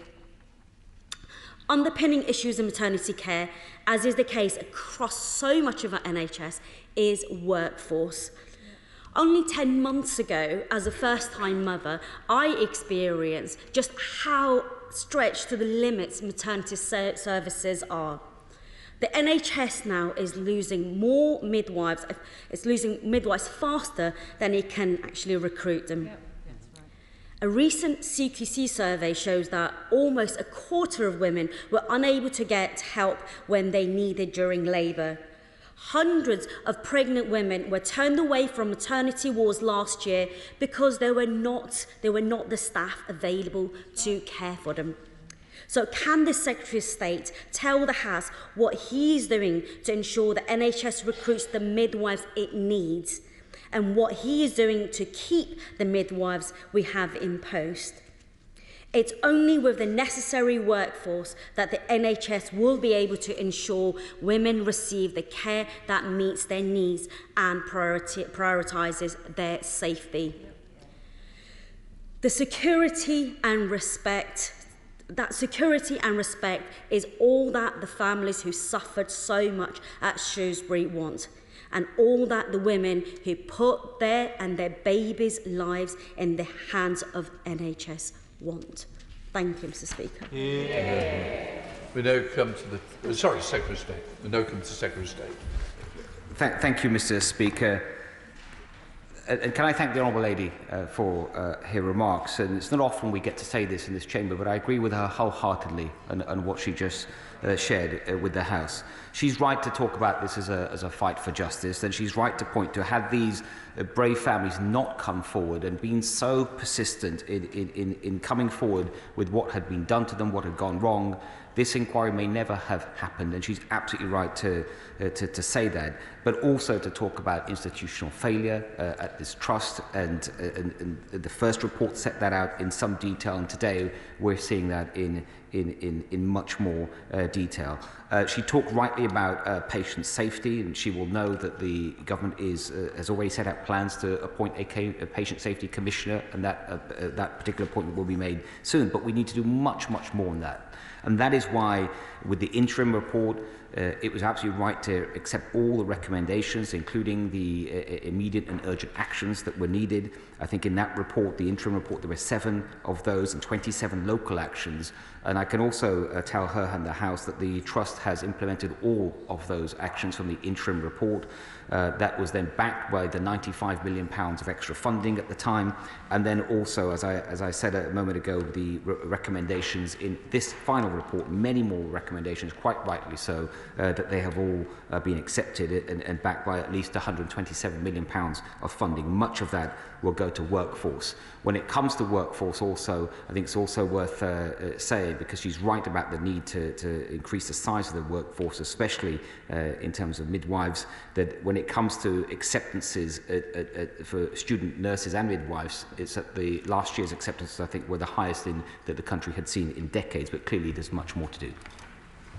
Comes to the Chair of the Select Committee, Jeremy Hunt. Thank you, Mr. Speaker. Today's report goes beyond my darkest fears. When I commissioned it as Health Secretary in 2016, I was approached by 23 families, and we hear today that over 200 babies might be alive today if better care had been provided. I want to thank Donna Ockendon and her team for an incredibly thorough investigation, and I also want to thank the Health Secretary for his compassionate and comprehensive response to the House today. Donna Ockendon doesn't use the word recommendation. She talks about immediately essential actions. So can I ask him what is his deadline by when all those actions will be implemented? Because that is something that every expectant mother in the country desperately wants to know. Can I gently say to him that whilst I warmly welcome more midwives and more doctors, it is not consistent to do that and to vote down the amendment from the House of Lords today on the health bill, which would make sure that we never had those shortages again. And can I too finally pay tribute to Richard and Rhiannon Stanton-Davis, Kaylee and Colin Griffiths. Richard and Rhiannon came to talk to me about their daughter Kate, who died in 2009. Colin and Kaylee's daughter Pippa died in 2016 when I was Health Secretary.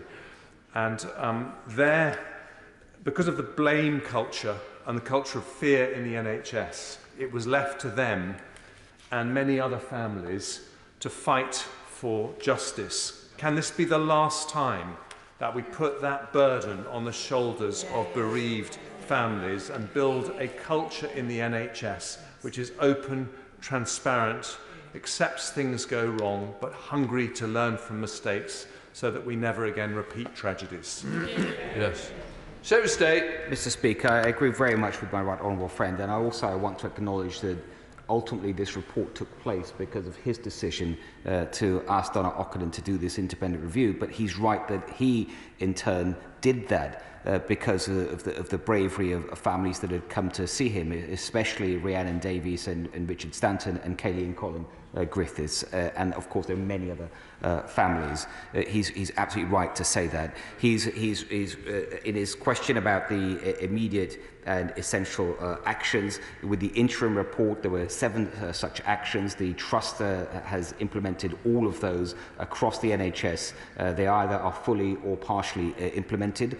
With this report, there are also such actions recommended, and the implementation of that has already begun. Of course, we've just received the report, but I have asked for a timetable by when that will be done, and I want to see that done as quickly as possible. And then also, his point about workforce is very important, and I hope that he welcomes that for the first time the NHS has been asked to set out a 15-year workforce plan. Ellen Morgan. Thank you, Mr. Speaker. I just want to join my honourable colleagues across the House and start by thanking all of the families who've bravely come forward to share their experiences. In particular, Kaylee, Colin, Rhiannon and Richard, whose persistence have led to this review. And I hope that women and babies across Shropshire and Telford and Wrekin and the UK will be safer in the future as a result of their bravery. I'd also like to thank Donna Ockendon and her team for their thoroughness in reviewing so many tragic cases. I'm sure the Secretary of State will agree with me that this can never be allowed to happen again, and that the deaths of these 201 babies must not be in vain. This must be a turning point for maternity services in England. Donna Ockendon has endorsed the findings of the Health and Social Care Select Committee and recommended that an immediate investment of £200 to £350 million an annum is required to keep women safe. So I welcome the Secretary of State's guarantees that the immediate and essential actions will be implemented, but I'd like to ask him whether he'll be able to commit the additional resources recommended by Donna Ockendon today. Thank you. Can I thank the Honourable Lady for her comments and assure her that her constituents, those throughout Shropshire, Telford and the Wrekin, will be safer as a result of those brave families coming forward and this report, and indeed families across England. And when it comes to resources, the Honourable Lady would have heard me talk about the 95 million that was given at the time of the interim report, plus another 127 million given in the last few days for maternity services, and we will keep that under review. Lucy Allen. Thank you, Mr. Speaker, and I too would like to thank the Secretary of State for his very welcome statement today. I'd also like to thank Minister Caulfield for her work in this area, which has been excellent. I want to pay tribute to my right honourable friend, the member for South West Surrey, for everything he has done for patient safety. He has led the way, and I'm so grateful to him for this. Does my right honourable friend believe that what we have seen at Shrewsbury and Telford Hospital Trust is indicative of a culture where senior management were unaccountable, where no one felt responsible, where failings were minimised, where poor care was normalised, and where women's voices were not heard? And will he do everything he can to increase accountability of senior management across the NHS so that institutional blindness, as we have seen here, can never again cause such harm to those who put their trust in the NHS? Secretary of State. Can I first just thank my honourable friend for her approach and her role in helping to make this report happen, and how she's worked with me and ministers in my department on this most important of issues. She's right to talk about the importance of culture, especially where it is absolutely clear from this report that the voices of women were not heard. Time and time again, they were not heard. And I want to reassure her that we will implement all the recommendations in this report, but even broader than that, when it comes to women's voices, that will be at the heart of the upcoming women's health strategy. Barbara Keeley. Thank you, Mr. Speaker. Today is an important day for maternity safety, and we rightly pay tribute to the families directly affected, so many of whom have given evidence to the Ockendon Review. I want to quote James Titcombe, who lost his baby son Joshua during the Morecambe Bay maternity scandal. He said one of the most harmful experiences for the Morecambe Bay families was seeing influential people in the maternity world diminish the findings of the investigation report.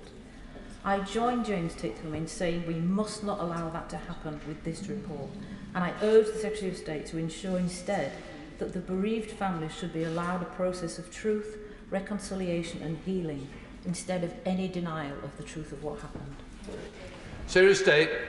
I agree with the Honourable Lady, and she's right to raise the importance of the Morecambe Bay investigation, where I believe the report was completed in 2015, and there were 44 recommendations from that. I know that some of those recommendations, that 18 that were specifically for the Trust, have all been implemented, and there were 26 for the wider NHS that are being implemented. Philip. Thank you, Mr. Speaker. I'd like to thank my right honourable friend for both the tone and the substance of his response to this devastating report today, and also to add my voice to the consensus across the House that the way this is being handled is utterly vital, and we must make sure that the NHS does take on board Donna Ockendon's recommendations. She and her team of over 90 experienced clinicians are properly being thanked for the work they've done. They painstakingly reviewed these cases going back some 20 years, and it must have been harrowing for them, as of course it has been for all the families so tragically affected who've had to relive their tragedy. In particular, I'd like to praise the courage and tenacity of Rhiannon Stanton-Davis and Richard Davis, who were my constituents when they lost their baby Kate in truly awful and tragically avoidable circumstances. It was they who kept pressing for answers from Shrewsbury and Telford Hospital Trust, and which led me to take them to see my right honourable friend, the member for Surrey South West, when he was Health Secretary, who agreed to launch this review 5 years ago. They are no longer my constituents, and I understand they're now keen, understandably, to focus their attention on their family, having been living with this trauma since 2009. I have some questions for the Secretary, if I may. Does my right honourable friend recognise that the Ockendon review has raised fundamental questions for maternity services across the NHS over the culture of so-called normal birth, and how a focus on targets under successive governments rather than patient outcomes can distort clinical best practice and tragically patient safety?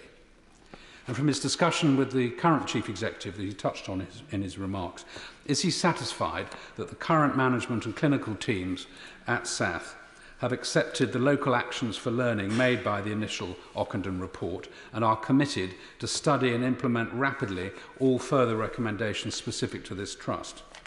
And finally, what reassurance can he give to the thousands of expectant mothers in Shropshire and Telford and Wrekin that the maternity services there are safe and that patient safety is paramount? Secretary of State.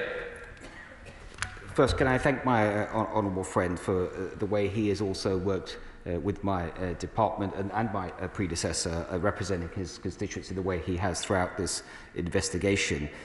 He's talked about the so-called normal birth, and he's right to use to say so-called, because really, Mr. Speaker, the only normal birth is a safe birth, and that is what the NHS should be working to, and that clearly did not happen in this trust, and this report has made that absolutely clear. But just as importantly is to set out a number of recommendations, including for my honourable friend's local NHS trust, and I can absolutely reassure him, including from my conversation earlier today with the current Chief Executive, that the recommendations from the interim report have all been implemented by his local trust, and the ones that are in this report have all been accepted. Tammy? Mr. Speaker, can I start by paying tribute to all the families affected, and also to thank Donna Ockendon and her team for her recommendations. Mr. Speaker, more midwives are leaving the profession than joining it, and so we cannot run equally safe services across all NHS trusts without the appropriate staffing levels. And so I hope the Secretary of State will be able to outline in further details what the government is doing to ensure that we have safe staffing levels across all NHS trusts in order to provide care for pregnant women. Secretary of State. The Honourable Lady, Mr. Speaker, is right to talk about the importance of having the right workforce, certainly more midwives. I can tell her that last year there were 30,185 acceptances for nursing and midwifery courses, the highest in a decade. And also, in terms of recruitment, supported by some of this extra funding I've talked about today, the government has put in place grants for students to take on courses, and also, where appropriate, focus on international recruitment too. Laura Trott. Thank you, Mr. Speaker. This courageous report today is clear that keeping caesarean section rates artificially low contributed to babies dying. I'm pleased that, following a recommendation from the Cross-Party Health and Social Care Committee, NHS trusts are no longer being assessed on performance for their caesarean rates. But will the Secretary of State go further? Will he ensure that we look at where caesarean section rates remain artificially low in trusts, so this dangerous normal birth ideology is eradicated from the NHS once and for all? Yeah. Secretary of State. Mr. Speaker, the answer is yes. Debbie. Thank you, Mr. Speaker. Again, I would also like to pay tribute to the families in what is truly a shocking report. But could I ask the Secretary of State, in addition to the issues identified around the culture within this particular trust, and I'm sorry I haven't gone into all the recommendations, are the recommendations in terms of governance for boards? Boards have a key role in holding their executives to account. And will he, on that point, be writing to boards to make them aware of their responsibilities about that? And could I also ask the Secretary of State what the implications are for the national clinical audit of the confidential inquiries into maternal and infant deaths? Thank you. So state. Mr. Speaker, in terms of the latter part of her question, the national clinical audit, if she may, I'll write to her about that. On her important point about boards, she is right. The report does, this final report does talk about the importance of boards and properly making sure that the people on the boards are vetted, but also they understand their responsibilities and have the information that they need to carry out their responsibilities. And also, it's my understanding, I think in 2014 or thereabouts, the CQC also changed the rules around board members for NHS Trust, requiring them to meet a new fit and proper test. Sean Bailey. Thank you, Mr. Speaker. It is impossible to think about these lost babies, lost lives, and damaged families without getting really upset and then very, very angry. But the work I've been doing with midwives and families, mums and dads, in the last 6 months or so, shows me that this is not just one trust. We had thousands of midwives marching on the streets. We had the pandemic where mums were taken to social media feeling really marginalised and their voices not heard. But midwives are telling me they haven't wanted to speak out before because they don't want to frighten the mums and dads in their charge, and that's why they often feel that they're not heard themselves. So how is we've got to help them, because how is the NHS and the government going to reassure pregnant women and help the midwives reassure pregnant women, given all of this in the news at the moment? And how can we prevent other maternity services failing? So state. Mr. Speaker, my honourable friend raised a very important point. There are hundreds of thousands of births in the NHS delivered through the NHS each year, and the vast majority of them are completely safe, as I found for myself and many honourable members in this House, including my honourable friend. But what we've heard about today is when it goes wrong and goes tragically wrong, but especially when it was avoidable. That's the point, when it was avoidable. And she's right to talk about the importance of other trusts in this. This is focused on one trust, but we know already that there was a problem in Morecambe Bay. We know there's an investigation going on in East Kent at the moment as well, an independent investigation. And so this is, there's action for all trusts, and that's why I think it's very important that the NHS acts on the recommendations for the wider NHS, and I act on the recommendations for my department, and we will certainly be doing that, and so will the NHS. Carla Lockhart. Thank you, Mr. Speaker, and can I thank the Secretary of State for his statement. Not one person could help but be moved by the account and by his sincerity in dealing with this horrific situation. I also want to commend all involved in the Ockendon report for their work on this issue. Our hearts break for the little babies, the mums, the dads and the family units who have been impacted by these horrendous practices, and today we remember and commend the bravery of the families of those who had the courage to speak out. Given the findings and the negative cloud that will be over all of those who work in maternity services, will the Secretary of State take this opportunity to thank those maternity teams right throughout this United Kingdom who day and daily bring new life into this world in a compassionate and professional manner? I think of the wonderful services in my own constituency of Upper Bann, in Craigavon Area Hospital, and I know today they will be saddened by what they're hearing in terms of this report, so I trust that you can commend them for the work that they do. I will warmly join the Honourable Lady in thanking and commending the work of maternity teams throughout the United Kingdom, what they do day in, day out, especially over the last 2 years with the pandemic, probably making it even harder than normal. And I know that many of those working maternity will, indeed all of them, will welcome this report, because they will want to see the very changes that are set out in this report. Jill Mortimer. Thank you, Mr. Speaker. I'd also like to thank the families for shining a spotlight on this. One of my children suffered from oxygen deprivation at birth, from what I now know were failings in my care. I was lucky though on my third pregnancy. Sheer fluke, the GP practice I was registered with had a wonderful community midwife. She was with me through my pregnancy, she was with me at the birth of my daughter, and she took care of me afterwards. I was listened to, I was supported, and I felt safe.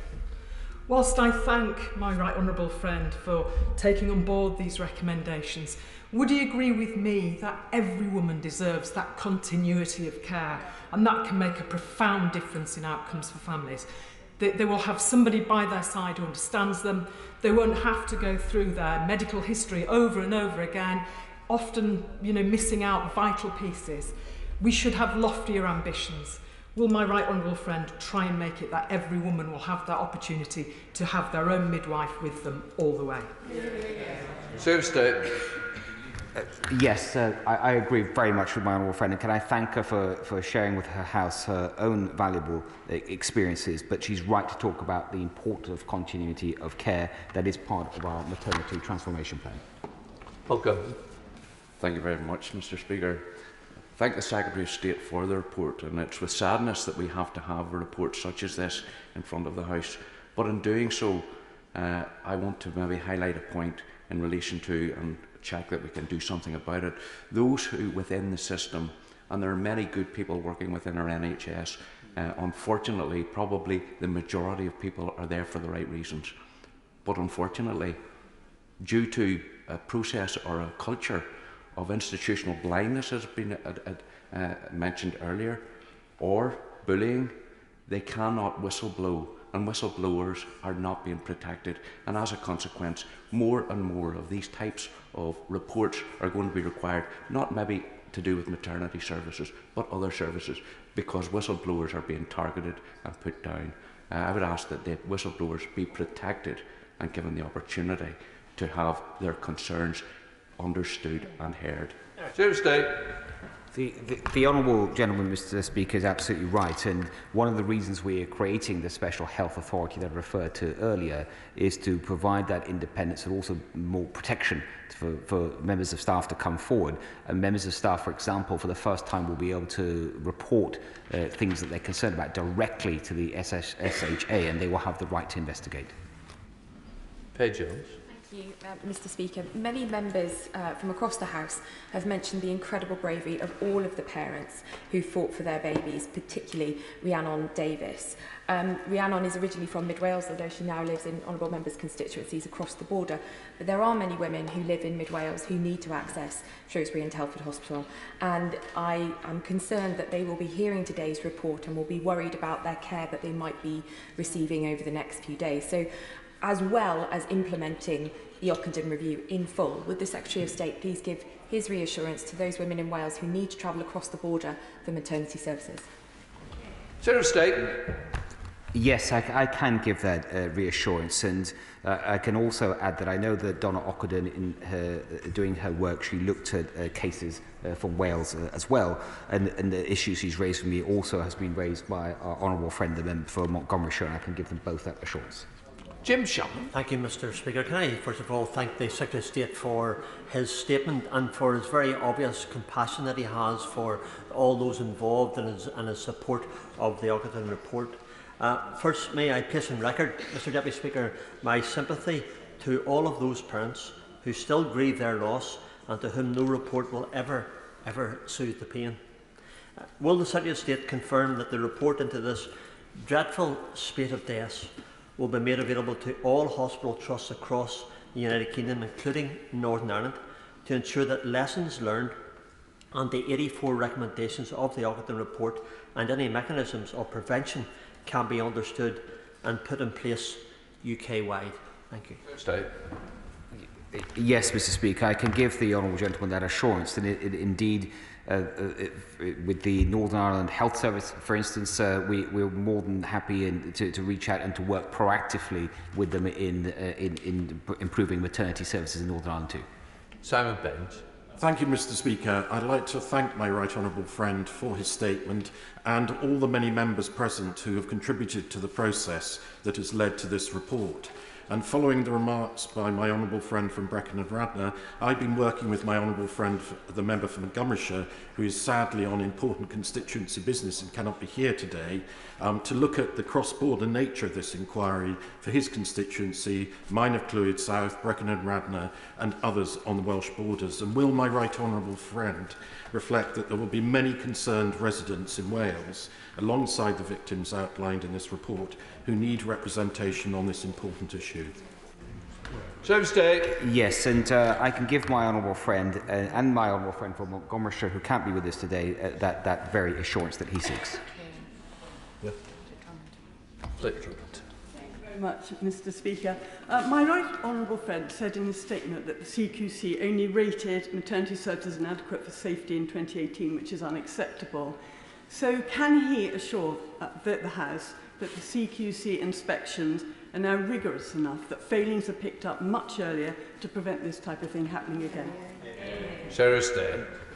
Mr. Speaker, what I can assure my honourable friend is that there have been a number of changes already in the CQC's approach, but I cannot give her the assurance that it has changed enough, because this report has just been published and it's important to me to follow through and make sure where relevant that independent regulators are also making the changes that are set out in this report. I will, just actually to respond, just reminded to the question from the Honourable Lady opposite earlier, she was right to suggest an update from ministers on progress of this report, and I will make sure that happens and it picks up on this very question about the CQC as well. Thank you, Mr. Speaker. This House is united in our heartache over the lives lost and the lives destroyed, of the women's silence, told that birthing has happened for centuries, so to shut up, or that it should be some sort of movie. I'm afraid that as an MP, I have concluded that NHS bureaucracy has a systemic problem of sexism. I ask that he keeps an eye on this nationally, because I remember at 36 hours in labour, having already been rushed to the operating theatre, being denied a C-section, and then being rushed an hour later for a C-section only because my husband noticed that my son's heart rate had plummeted to almost non-existent. We must also prevent the unforgivable and unscientific locking out of loved ones across all health services, because that compromises care and is still happening in hospitals around this country across different types of care. Secretary of State. Can I thank my honourable friend for saying what she has in the way she did, but also talk about her own experience. And she's absolutely right to emphasise this point, that the NHS is there caring for everyone, regardless of their gender. But when it comes to women in particular, I hope she agrees with me. This is precisely why the government is right to want to set out, and we will do so shortly, a very detailed, for the first time ever, a women's health strategy. Thank you. That concludes the proceedings on that statement, and we will now move to the next item of business. I'll delay for a moment to allow members to quietly and quickly leave the chamber, and those who are coming for the next item of business to find their seats. Thank you. Statement, the Lord Chancellor. Thank you, Madam Deputy Speaker. Today I'm publishing the root and branch review of the parole system, and copies have been deposited with the Library of the House. Can I start by paying tribute to the CEO of the Parole Board for England and Wales, Martin Jones, and also the Chair, Caroline Corby, as well as all the members of staff who work so tirelessly to discharge their important responsibilities. They are dedicated and committed public servants. Madam Deputy Speaker, with your forbearance, before I go on to address the detail of the statement, can I also just update the House on the recent news this morning, because in light of the Parole Board's direction to release Tracy Connolly, I should inform the House that, having carefully read the decision, I've decided to apply to the Parole Board to seek their reconsideration. More generally, Madam Deputy Speaker, the role of the Parole Board in deciding on the appropriateness of release from prison of criminal offenders, including many convicted of very serious, violent and sexual offences, is clearly of paramount importance to protecting the public, but also maintaining and sustaining public confidence in our justice system. It is the first duty of government to protect the public. In recent years, a number of decisions to release offenders who have committed heinous crimes has led to disquiet, concern and, regrettably, an erosion of public confidence. Take the case of John Warboys, who is serving a discretionary life sentence for rape and other sexual offences. The Parole Board's decision in January of 2018 to release him on licence caused deep concern amongst his victims and the wider public. It was subject to a successful legal challenge, after which the CPS successfully prosecuted Warboys for the attacks on 4 further women. There is also, of course, the case of Colin Pitchfork, and I know honourable members in this House on all sides have raised that case. Pitchfork was convicted of the rape and murder of Linda Mann and Dawn Ashworth. In 2021, the Parole Board decided to release Pitchfork and rejected the challenge to their decision by the then Justice Secretary, my right honourable friend, the member for South Swindon. I don't know whether he's in the chamber today. The understandable existing public anxiety was further compounded when Pitchfork was recalled to prison just 2 months after release for approaching women in breach of his licence conditions. Now, I wanted to make a broader point that in these kinds of cases, but also many others which do not attract the same level of media attention or public interest, the victims feel that their trauma, their raw fear, is neither recognised nor understood. Likewise, the public inevitably begin at least to feel and to question the reliability of the decision-making when serious offenders are recalled to prison for breaches of their licence or because they commit further offences on release. To give the House a sense of scale, in any one year, take 2020-2021, the Parole Board's annual report states that 27 offenders went on to be charged with a serious further offence following release, directed by the Parole Board panel. In the 2 years before that, there were 40 cases of serious further offences being charged in each of those respective years.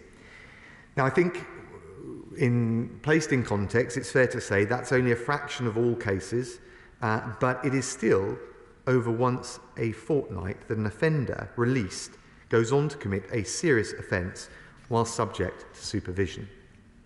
Now, at present, victims who wish to challenge a decision by the Parole Board to release a prisoner have got the option of asking the Justice Secretary to apply for that decision to be reconsidered. And it's an important innovation, and I have exercised it today in the harrowing case of baby P. There have been 39 interventions since that challenge mechanism was set up 2 years ago. And just to give honourable members a sense of how many succeed, 4 have led to a change in the release decision. Madam Deputy Speaker, following the review we have conducted and published today, I believe the case for reform is clear and made out. In arriving at this conclusion, it's also worth pausing to acknowledge the shift in the approach that the Parole Board has taken over time. The statutory test was established in 1991 and states, and I quote, "The Parole Board must not give a direction for release unless the Board is satisfied that it is no longer necessary for the protection of the public that the person should be confined." It's clear from this that the overriding test focuses on public protection. However, Madam Deputy Speaker, in the absence of further guidance from Parliament, the way the release test has been interpreted and applied over time has shifted, moving away from Parliament's original intention. In fact, as early as 1991, in the Bradley judgment, the High Court concluded that the role of the Board is to carry out, and again I quote, "a balancing exercise between the legitimate conflicting interests of both prisoner and public." So, to summarise, the statutory test has morphed over time from a strict public protection test to a balancing exercise between the responsibility of the state to protect the public on the one hand and the rights of the prisoner on the other. Now, whatever the rights and wrongs of this, Madam Deputy Speaker, it was palpably not the original intention of Parliament. I want to be very clear about this. I make no criticism of the courts. They've sought to apply a generic statutory test without more prescriptive guidance from this House, indeed from Parliament. Nor am I criticising members of the Parole Board, as I hope I've made clear. And I think it is worth also saying that, contrary to public perception, it will often be fiendishly difficult to come to a reliable assessment as to the risk of offenders many years after their original crimes. And while psychiatric assessments and social science can offer some guidance, Risk assessments in these kinds of cases are inherently uncertain and inherently imprecise. And I think we need to be more honest and open about that in our public debate. In any case, Madam Deputy Speaker, I believe the focus in this critical decision-making has become adrift from its original moorings. So this government will anchor parole board decision-making back to the cardinal principle of public protection. When it comes to assessing the risk to victims and public safety, we will introduce a precautionary principle to reinforce public confidence in the system. And in cases which involve those who have committed the most serious crimes, we will introduce a ministerial check on release decisions exercised by the Secretary of State for Justice. Now, Madam Deputy Speaker, the package of reforms published today will strengthen the focus on public protection at every stage. First, we will revise the statutory test for release. We will replace the current approach, which balances the rights of dangerous offenders against public safety, with an overriding focus on public protection, providing in primary legislation further detailed criteria for the application of the statutory test. Second, we will make sure the Parole Board is better equipped to make credible and realistic assessments of risk. Madam Deputy Speaker, it is striking that as of last year, only 5% of all Parole Board panel members come from a law enforcement background. Now again, I make no criticism of the existing panel members, but I do point to what I believe is a significant deficit. I believe it is wrong, and that our reforms will ensure that those who we charge with making finely balanced assessments of future risk have greater first-hand operational experience of protecting the public from serious offenders. So we will change this imbalance by mandating the Parole Board to recruit more members with operational law enforcement experience, and the Ministry of Justice will run a recruitment campaign to bolster their numbers. Critically, in Parole Board cases involving the top-tier cohort of serious violent and sexual offenders, we will require by law that at least one of the 3 panel members has a law enforcement background. Madam Deputy Speaker, this brings me to the third key reform. For a top-tier cohort of high-risk offenders who have committed the most serious offences, we will introduce ministerial oversight over Parole Board decisions to release those offenders back into the community. Based on our assessment of the dangerousness of the offender, the risk of serious further offending, and public confidence, this top tier of offenders will comprise those serving sentences for murder, rape, terrorism, and causing or allowing the death of a child. In those cases, we will make 2 specific changes. The Parole Board will be able to refer a case to the Secretary of State for Justice if they assess that they cannot confidently conclude whether or not, on the evidence that they've got, that the statutory test for release has been met or not. In addition to this, Mr. Speaker, we will introduce ministerial oversight over any decision to release any offender in the top-tier cohort of serious offenders. So under our reforms and in that top tier of cases, the Justice Secretary will have the power to refuse release subject to judicial challenge on very clearly prescribed grounds in the upper tribunal. I believe this is warranted as an extra check, an extra safeguard to protect the public. I have not yet ruled out entirely an alternative model which could establish a 3-person panel chaired by the Justice Secretary with the same power to refuse release subject to judicial review in the normal way. We will consider further detail of the mechanism to strike the most effective balance. Madam Deputy Speaker, we are making these reforms because the concept of risk is notoriously difficult to assess in these kinds of cases. We're doing it because the public expect their safety to be the overriding consideration, and because ultimately it involves a judgment call about public protection, and the public expect ministers to take responsibility for their safety. Madam Deputy Speaker, let me be equally clear. I do not believe there is no such thing as a risk-free society. We can't guarantee that no one released from prison will go on to commit a serious crime. Let's be very clear about that as we have a more honest debate about the assessment of risk. Nevertheless, I believe that these measures are necessary to reinforce public safety and public confidence, and we will legislate for them as soon as possible. I should also say that we will do so alongside our proposed Bill of Rights to ensure that the will of Parliament and that focus on public protection is not undermined by the Human Rights Act. And indeed, our reforms to parole yet again highlight the compelling case for a Bill of Rights. Madam Deputy Speaker, our fourth reform will increase victim participation in parole hearings, thereby delivering on this government's manifesto commitment. Now, I recognise that parole decisions will be immensely and acutely traumatic moments for many victims as they're forced to remember, to go through, to revisit the ordeal and the suffering that they've already suffered and been through. Some will not wish to be involved. Others will want their voices to be heard, and I believe that they should have that right. So we will give victims the right to attend a parole hearing in full for the first time, should they wish to do so.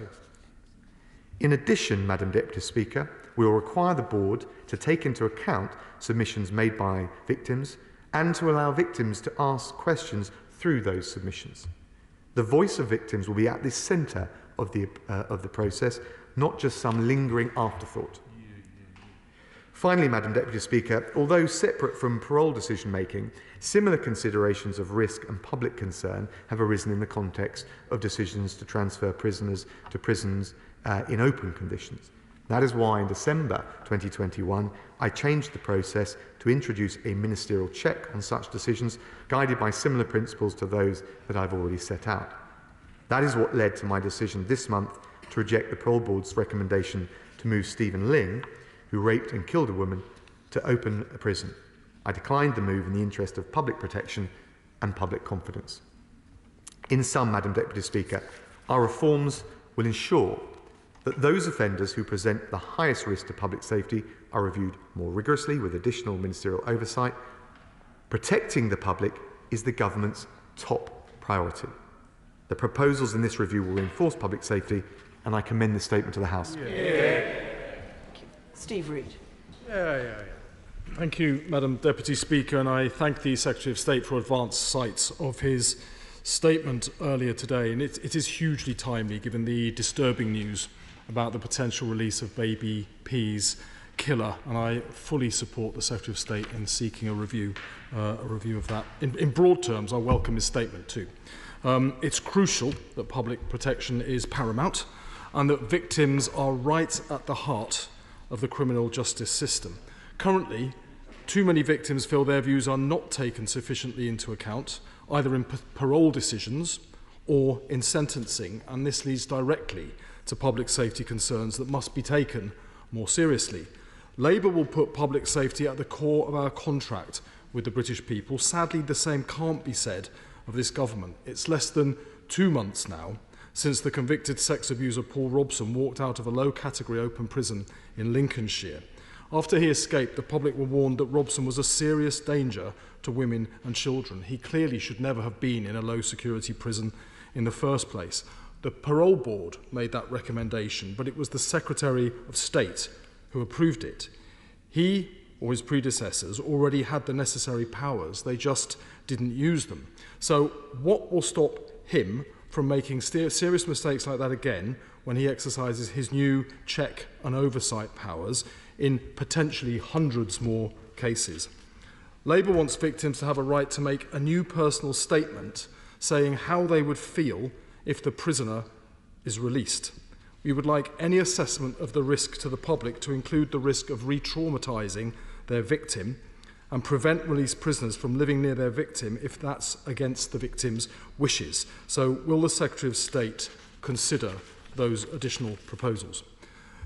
The appalling decision to release the multiple rapist John Warboys was only stopped after the Centre for Women's Rights sued the government using rights established by the last Labour government. Sir Peter Gross's review made sensible proposals to improve these rights, including the UK's margin of appreciation over interpretations we would all object to, but the Secretary of State would be throwing the baby out with the bathwater if he were to use that concern as an excuse to take away British rights that protect British people from dangerous criminals, as they did in that case. Too many victims of crime don't get a say over what happens to criminals because those criminals are never prosecuted in the first place. That's because this government has cut 21,000 police officers and still hasn't replaced them despite imposing the highest rates of personal taxation for 70 years.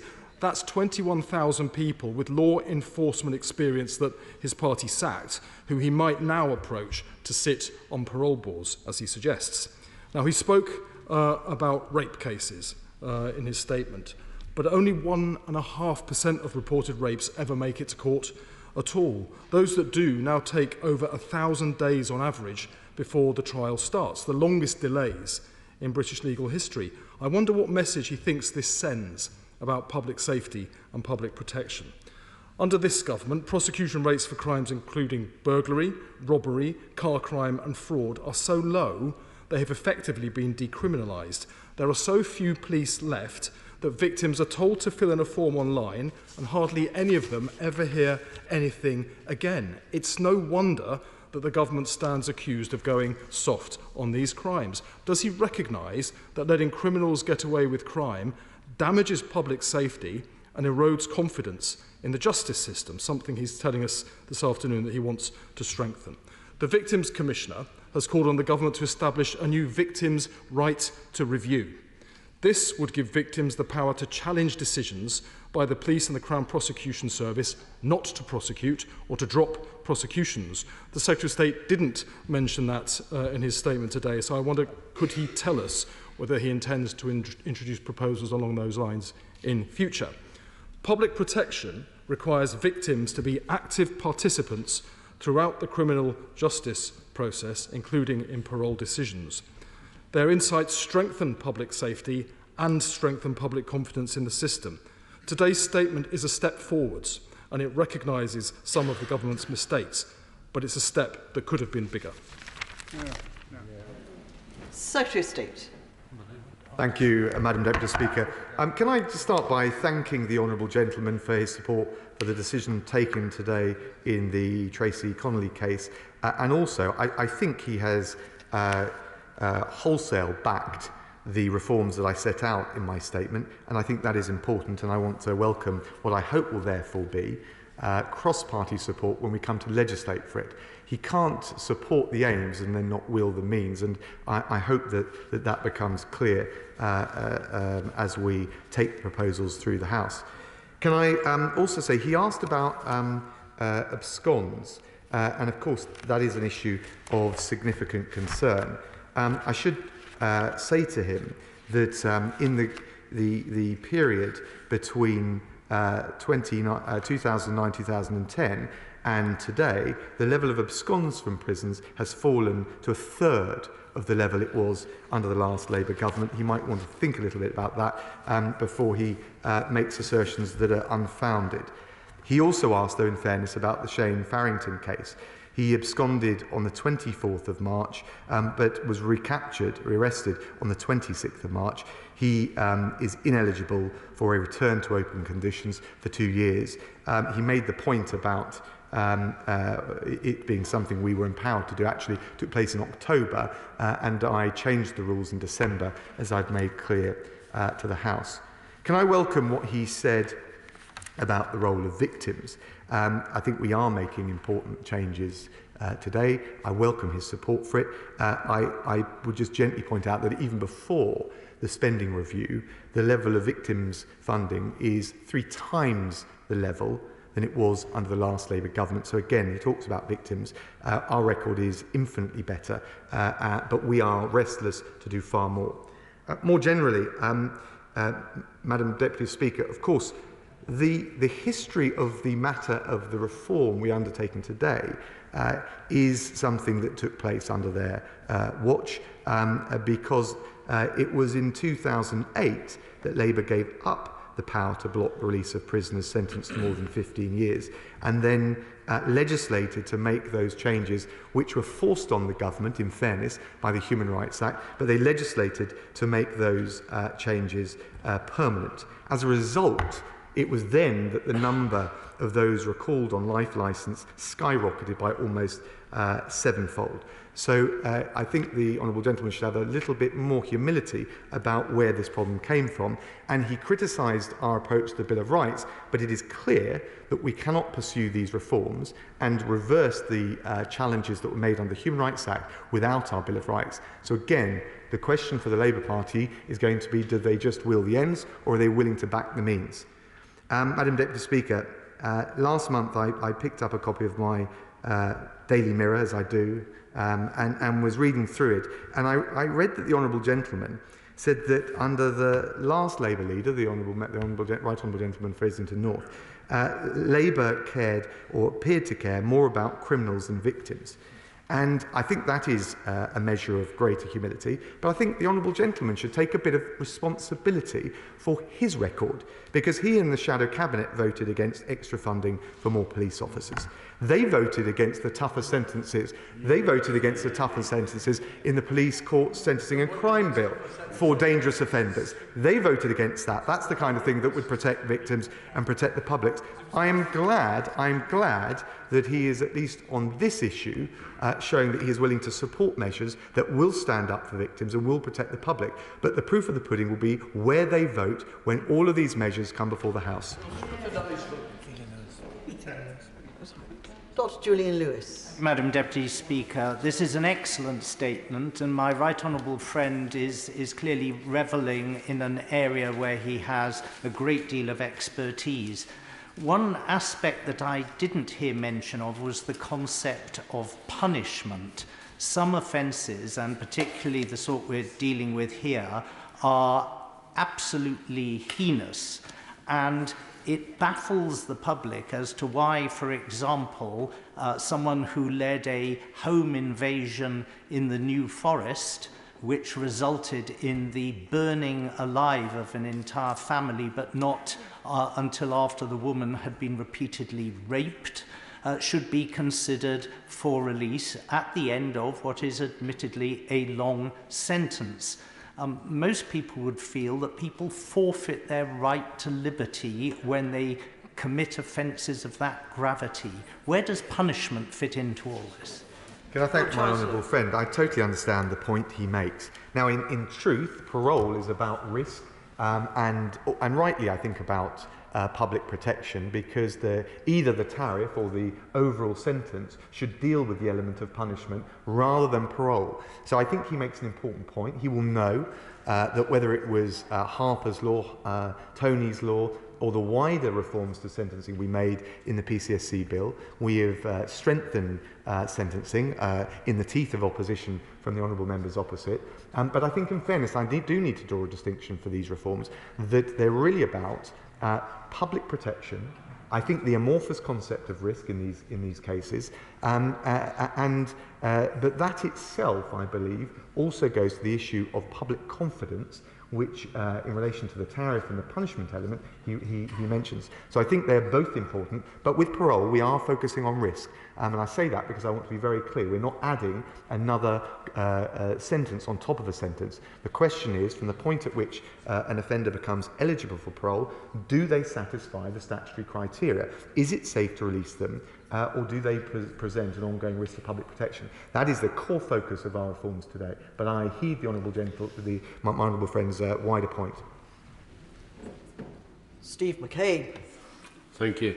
Can I thank the Secretary of State for his statement and say I welcome the broad thrust of his recommendations. I noticed that the second reform deals with the question of assessing risk, and the Secretary of State's proposal is to employ more people with a law and order background, which I'm quite happy to accept. But I also noticed that the Justice Report in January of this year recommended enhancing the Parole Board's programme of training to include, among other things, critical analysis of offending behaviour programmes and risk management tools. Does he have any plans to take that on board as well? Can I thank the honourable gentleman for his very constructive and reasonable question. Look, we'll look at everything on training. And the truth is, the members of Parole Board come with vast depth of experience. My question is whether we've got the range right. And I think psychiatrists, psychologists have a critically important role to play.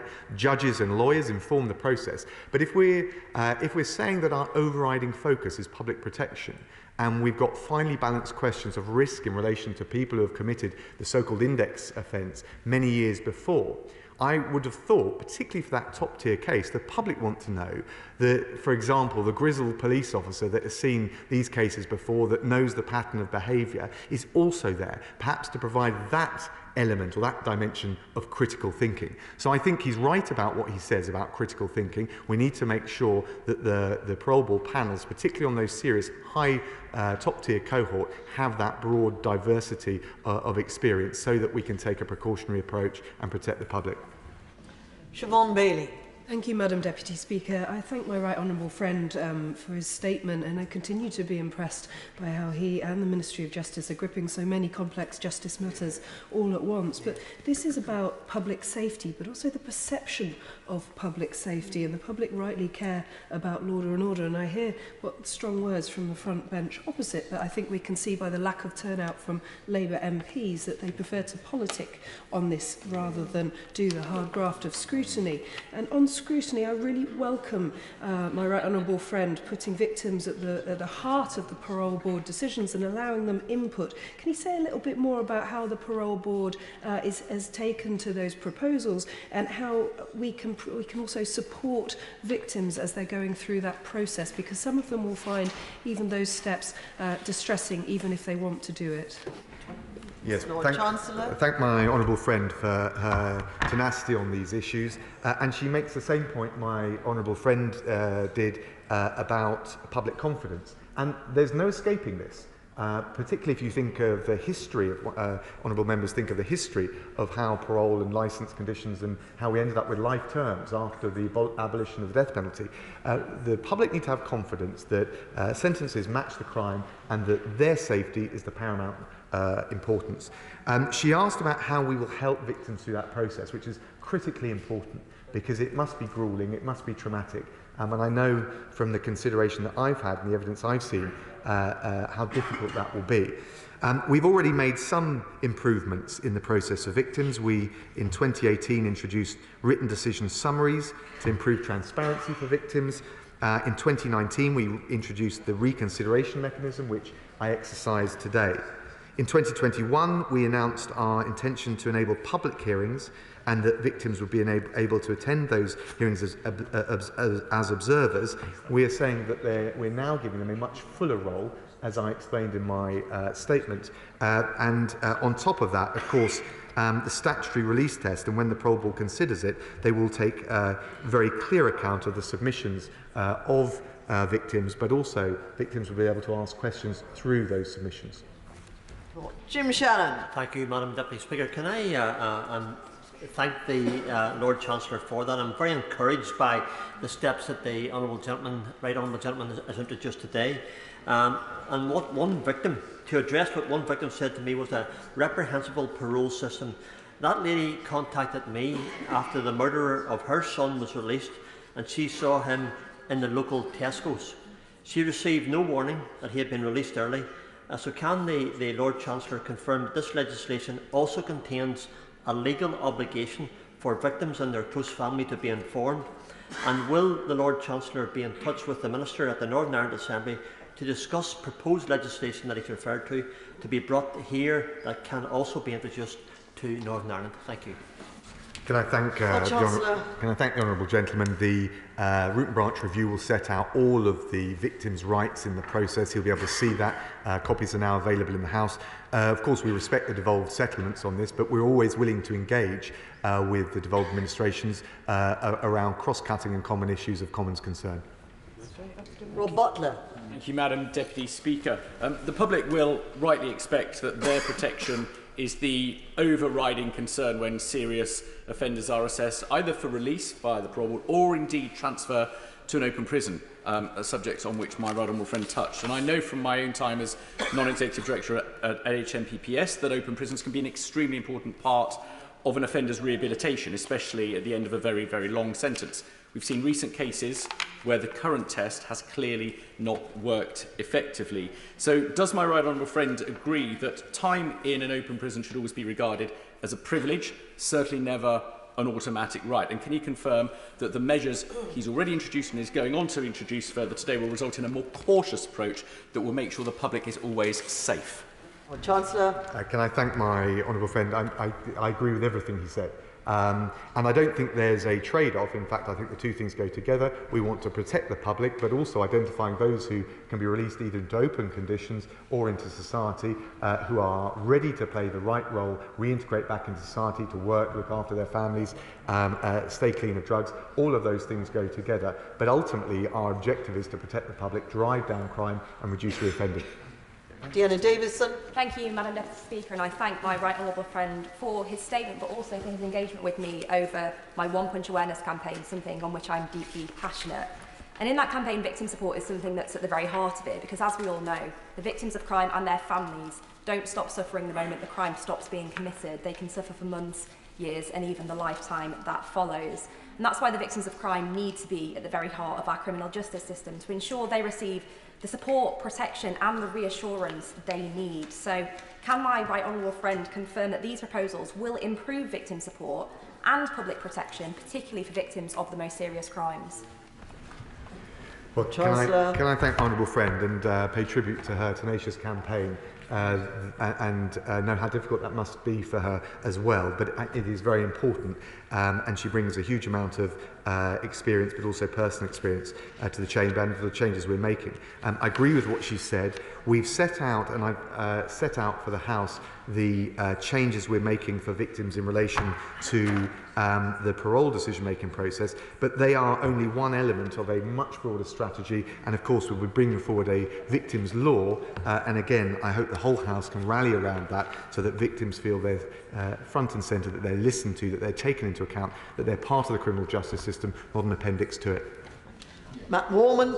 Thank you, Madam Deputy Speaker. When Paul Robson escaped from the North Sea Camp Open prison in my constituency, the sudden presence of this violent rapist in the community was deeply traumatic, not just for his victims, but for all those people who live in and around the area that the prison occupies.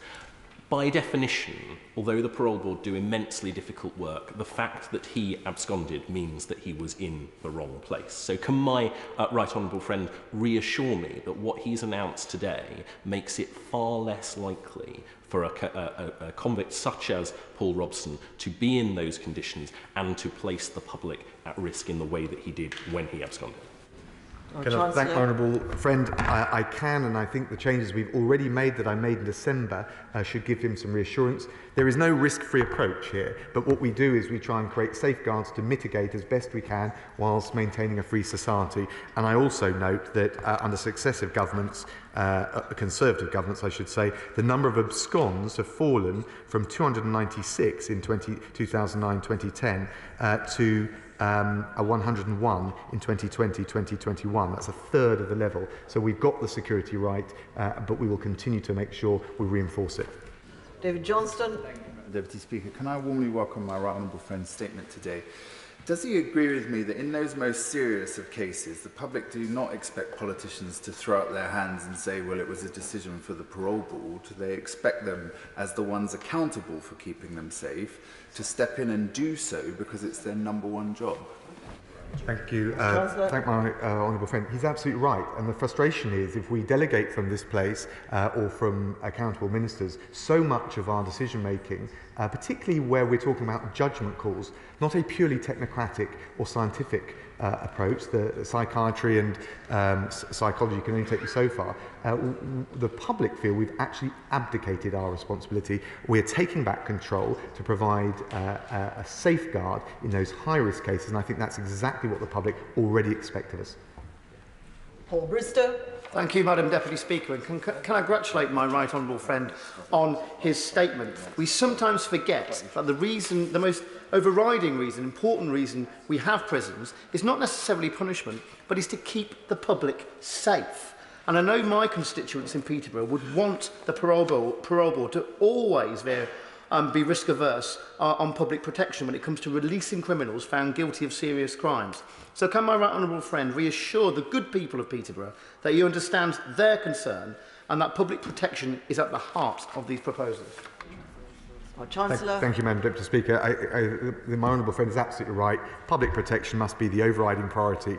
I would also say that I think it's important that open conditions, release on licence, and the credibility of those measures are sustained as well, because the rehabilitative work we do, encouraging offenders into work and getting off drugs, is critically important to reducing reoffending and also protecting the public. But that won't happen. The credibility will be eroded if we don't make sure we've got the safeguards right. Andy Carter. Thank you very much, Madam Deputy Speaker. And can I welcome the Lord Chancellor's statement? Last week, 2 prisoners absconded from Thorncross prison in my constituency. It brings to the total 5 so far in the first 3 months of this year. Shane Farrington, as the Lord Chancellor has already mentioned, was one of those who absconded. He was sentenced for killing another prisoner and escaping from custody in 2018. Understandably, people living in Appleton Thorn in my constituency are asking what was he doing in an open prison in Warrington. So can the Lord Chancellor confirm that the changes being announced today will prioritise the safety of people living close to open prisons? And can he assure me that the government's priority is to cut the number of absconds from open prison like the one in Warrington South? Order. Just before the Lord Chancellor answers that question, I appreciate the honourable gentleman waiting a long time to ask his question. He made a preamble and he asked 2 questions. That's not what this is about. Each person has a chance to ask 1 question. We don't need a preamble. The preamble comes from the minister who is making the statement. We don't need all of that stated over and over again, and I'm making this point now before we come to the next statement, which I appreciate is going to be controversial.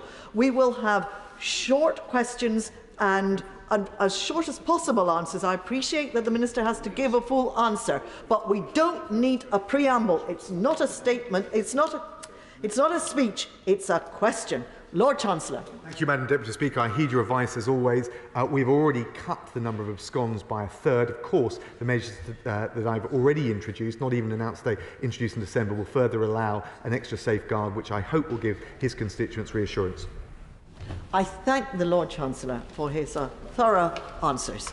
And we will now move on to the next statement. I will pause to allow people to leave the chamber and to come into the chamber. And I will also remind honourable members that after this item of business, we have 6 hours of very important consideration of Lord's amendments, and that will take us well into the evening. Statement, Secretary of State for Transport. Madam Deputy Speaker, last week I stood at this dispatch box to address the House of the shameful sacking of 800 seafarers by P&O Ferries. No British workers should be treated in this way, devoid of dignity and respect, and our maritime workers, who with great dedication and sacrifice supported this country during the pandemic, deserve far better than to be dismissed via a pre-recorded Zoom in favour of cheaper overseas labour. In response, we urge P&O Ferries to reconsider. These calls have fallen on deaf ears.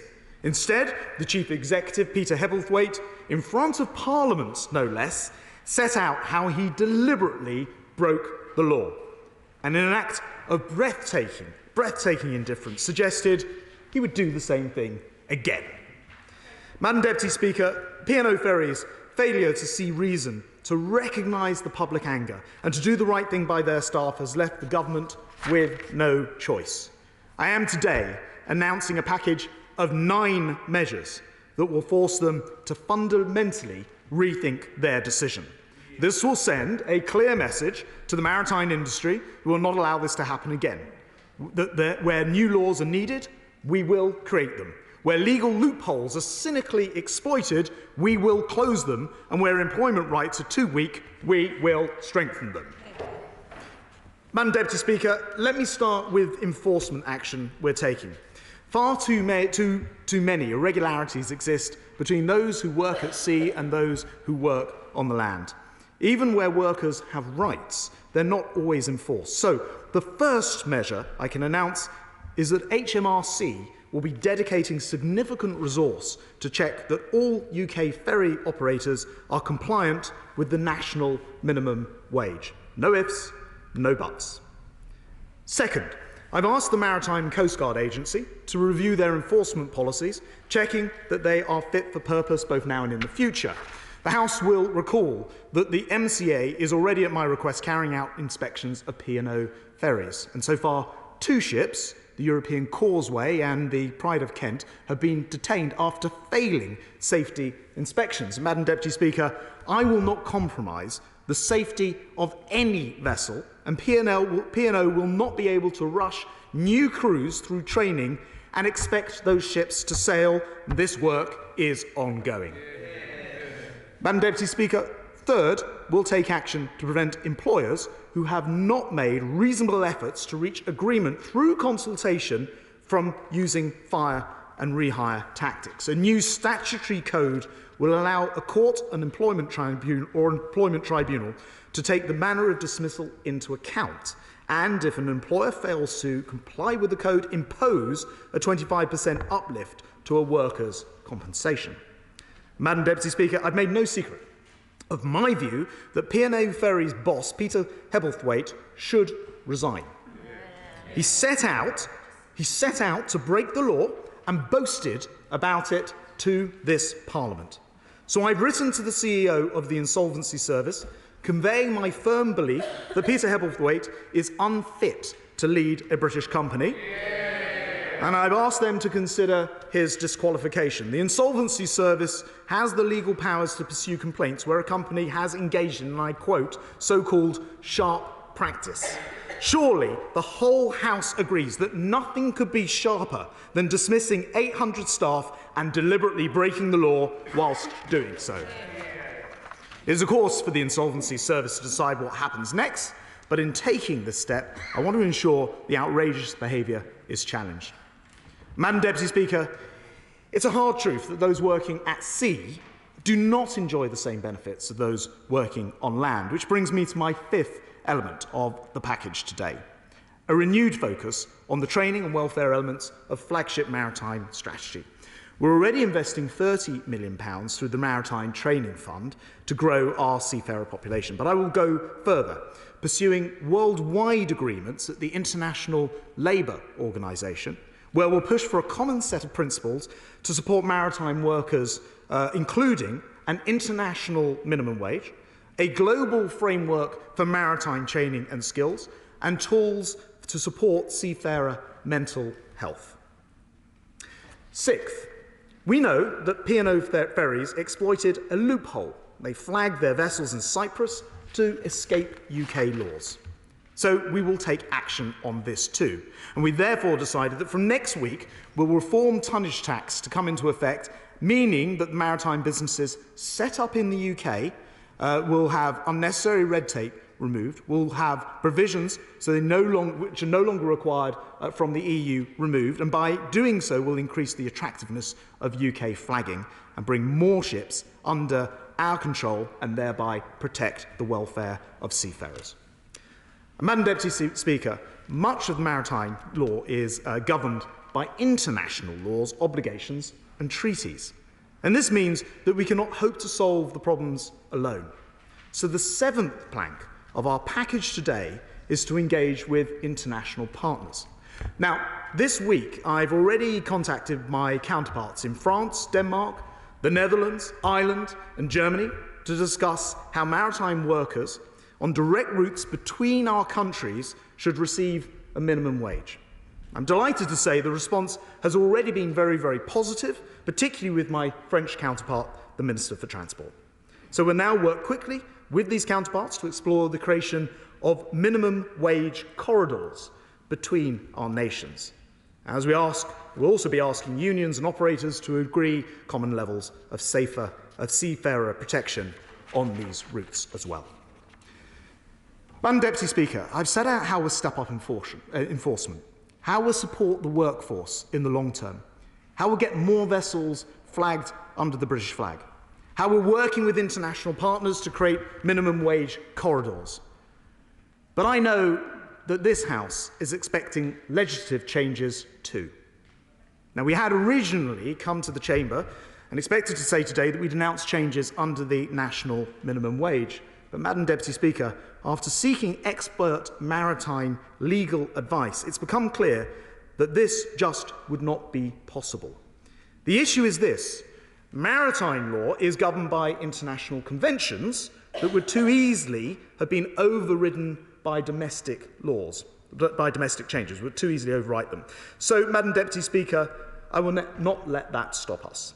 Seafarers deserve the same wage certainty as onshore workers, safe in the knowledge that, at a moment's notice, they won't be undercut by cheaper overseas labour. So today, we are providing that certainty. I can announce to the House our 8th measure, our intention to give British ports new statutory powers to refuse access to regular ferry services which do not pay their crew the national minimum wage. We'll achieve this through primary legislation to amend the Harbours Act 1964, and it means that if companies like P&O Ferries want to dock in ports such as Dover and Hull and Liverpool, they'll have no choice but to comply with this legislation. Crucially, it means that P&O Ferries can derive no benefit from the action that they have disgracefully taken. They have fired their workers to replace them with those who are paid the minimum wage, and as a result of this measure, that cynical attempt will fail. So my message to P&O Ferries is this: the game is up. Rehire those who want to return and pay your workers, all of your workers, a decent wage. Madam Deputy Speaker, the government wants to bring this legislation forward as quickly as possible. It's important to get it right. We're legally bound to consult with the sector on any changes. And unlike P&O, we take that consultation seriously. So legislative changes will not be possible overnight, but to that end, I can announce the 9th and final measure we'll be taking. Today, I'll be writing to all ports in the UK, explaining our intention to bring legislation as quickly as possible, but in the meantime, instructing them not to wait. Now, I want to see British ports refusing access to ferry companies who don't pay a fair wage as soon as practicable. And this will have the full backing of the government, and I've instructed the Maritime Coast Guard Agency to get behind this action too, and they've indicated that they will.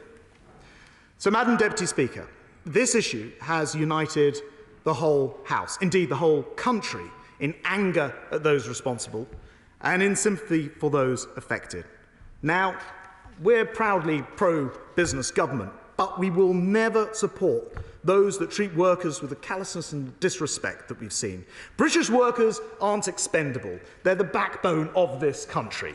And this robust package of measures announced today will give our maritime workers the rights they deserve whilst destroying the supposed gains P&O Ferries hoped to obtain.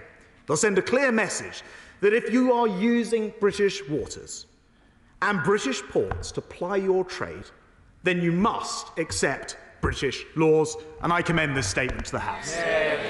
Louise Haigh. Thank you very much, Madam Deputy Speaker. And can I thank the Secretary of State for advance sight of his statement and for the briefing he gave me on these measures last week. Madam Deputy Speaker, I know the whole House agrees that the action taken by P&O Ferries was beneath contempt. A sense of fair play and decency runs deep in this country. It's part of who we are. So the sight of a rogue employer who has made a mockery of our rule of law, trashed the reputation of a great British brand and upended the lives of 800 families, saying he would do it all again, offends people deeply. The test, therefore, for this government in the eyes of the country is simple. Do not let them get away with it, because for too long they have. The warning sirens have been sounding for years. P&O Ferries have been exploiting workers in plain sight. In this House, the government was told repeatedly of seafarers on destitution wages, some earning just £1.74 an hour. My honourable friend, the member for Hull East, warned, if the government failed to act, How long will it be before we see the same thing happen on other critical shipping lanes? The gate was left wide open and P&O Ferries have sailed straight through it. So the steps announced by the government to insist on the bare minimum cannot come a moment too soon. It is a move we warmly welcome and which has our wholehearted support.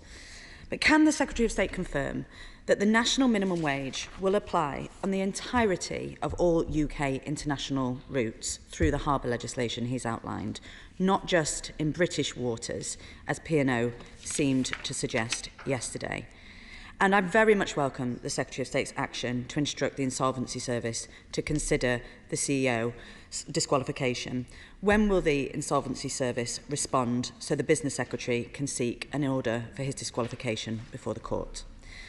However, Madam Deputy Speaker, the letter yesterday from P&O showed in black and white that regardless of this proposed legislation, they still intend to carry out their outrageous plan. To sack 800 workers, to trample over the laws of this country, to take an axe to the pay and conditions of their replacements and force through a 60% pay cut even with this legislation in place. This is, as the Joint Select Committees were told last week, fire and rehire on steroids. And P&O Ferries must not get away with it. That is why the government's reluctance to use every tool at its disposal to force them to change course is bewildering. No prosecution has been taken, despite the Prime Minister's announcement last week, and the deadline to act to protect these workers is tomorrow.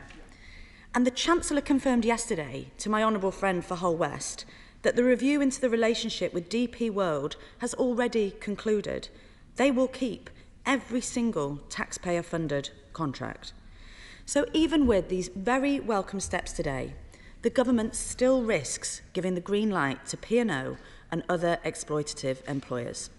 So will the Secretary of State now guarantee he will prosecute, disqualify the directors and suspend their lucrative contracts? And if P&O continue to proceed with this unlawful action and risk safety, isn't it time to suspend their licence to operate? Will he introduce powers to allow the government to step in and stop any such illegal behaviour in the future and force employers back to the negotiating table? And will he amend the Trade Union Act so employees can seek unlimited punitive damages against such unlawful action in the future? Madam Deputy Speaker, P&O Ferries have written the blueprint for bad business the world over. They must know there will be consequences, because this scandal extends well beyond P&O. It is the consequence of a decade in which the axe has been taken to workers' rights.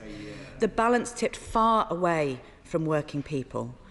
Fire and rehire has become commonplace, and millions of people are thinking, will I be next? The measures announced today by the Business Minister, I'm afraid, shows the government still doesn't get it. It may mean extra compensation, but only after going through a tribunal process that is beset with delays and backlogs, and this is a price bad bosses have already shown they are prepared to pay. So if ministers mean what they say, if this is truly going to be a line in the sand, they will bring forward an emergency employment bill straight after recess. No more half measures, no more excuses, ban, fire and rehire for good. They will guarantee that not a penny of public money is handed out to companies that disregard workers' rights. And they will work with RMT and Nautilus to pursue a binding agreement on pay and conditions to end the race to the bottom that P&O are determined to lead. Madam Deputy Speaker, we will work constructively with the government on the measures announced today. But 13 days on from this scandalous act, key shipping routes are still suspended.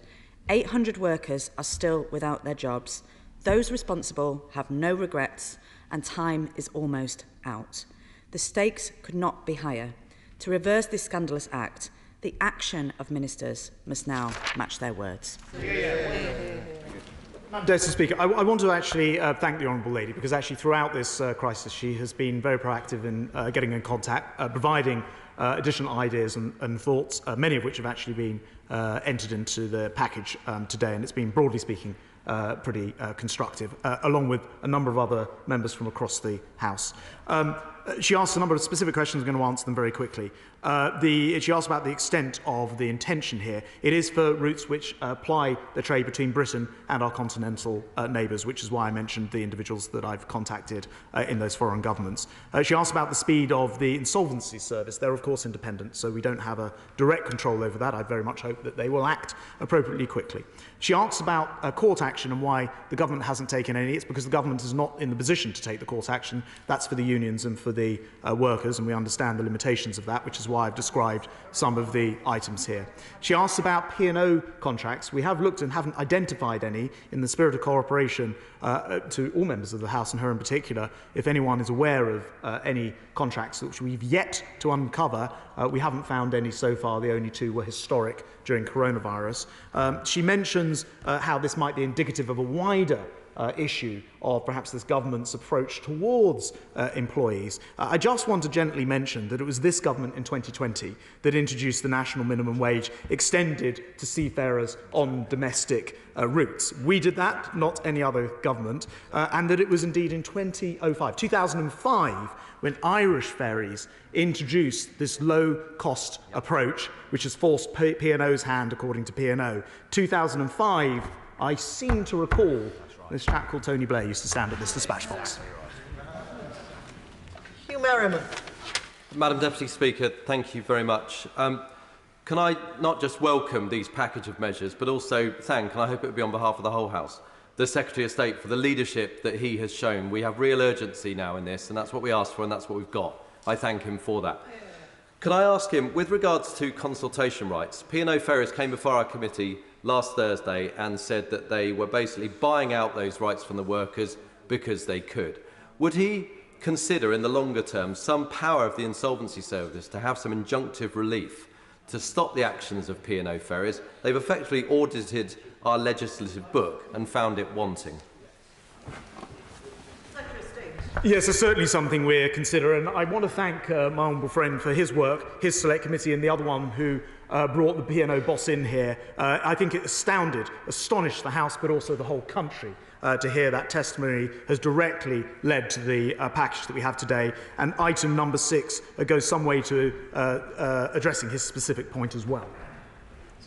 Gavin Newlands. Thank you very much, Madam Deputy Speaker. Can I also thank the Secretary of State for advance sight of his statement, and can I genuinely welcome the action that he has outlined today. The strength of his words must, however, be followed by the strength and urgency of his actions. There are areas where I hope he can be persuaded to go further, but I am pleased that those who perpetrated these shameful actions against penal workers are being held to account and shown the consequences of their law-breaking. And as I've said to a few people in this House, the delay to national minimum wage measures due to international maritime labour laws was something I feared may happen.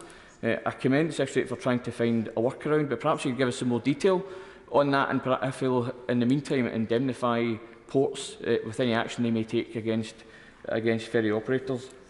The movement on fire and rehire is welcome, particularly given the work many members across the House have done in recent years. However, but this is where I depart from the praise for the Minister, because, as I said to the Minister sitting beside him, I've had many British Airways workers contact me in the last few days asking where this progressive, nay socialist Transport Secretary was when British Airways workers were being threatened with fire and rehire. And if I just reference his statement, he says, "We will take action to prevent employers who have not made reasonable efforts to reach agreement through consultation from using fire and rehire tactics." And I would say to him that no threat of fire and rehire, whether followed by consultation or not, is reasonable. It must end, and it must end now. The chairs of the Transport and Bay... I've skipped on too far, Madam Deputy Speaker. Where I am disappointed is that in the tools available to tribunals and courts to enforce the new code, a 25% uplift in compensation is, as P&O have demonstrated, merely a cost to be factored in for unscrupulous employers with deep pockets, and doesn't hit employers who simply don't pay their tribunal-mandated compensation. So can we instead see real teeth for this measure to allow tribunals to deploy the full range of outcomes towards employers, including recommending reinstatement where that's possible? That would be a major deterrent to others considering fire and rehire. The chairs of the Transport and Base Select Committees wrote jointly to the Secretary earlier this week. Amongst other things, they called for the prosecution of P&O, the removal of its licence to operate in the UK, and a review into DP World's involvement in the Freeports project. We've heard, sadly, that the DP World review has been complete, but what consideration is he giving to the remaining conclusions of the chairs? And finally, Madam Deputy Speaker, I welcome the beefed-up role for the Maritime and Coast Guard Agency in enforcing some of these new measures.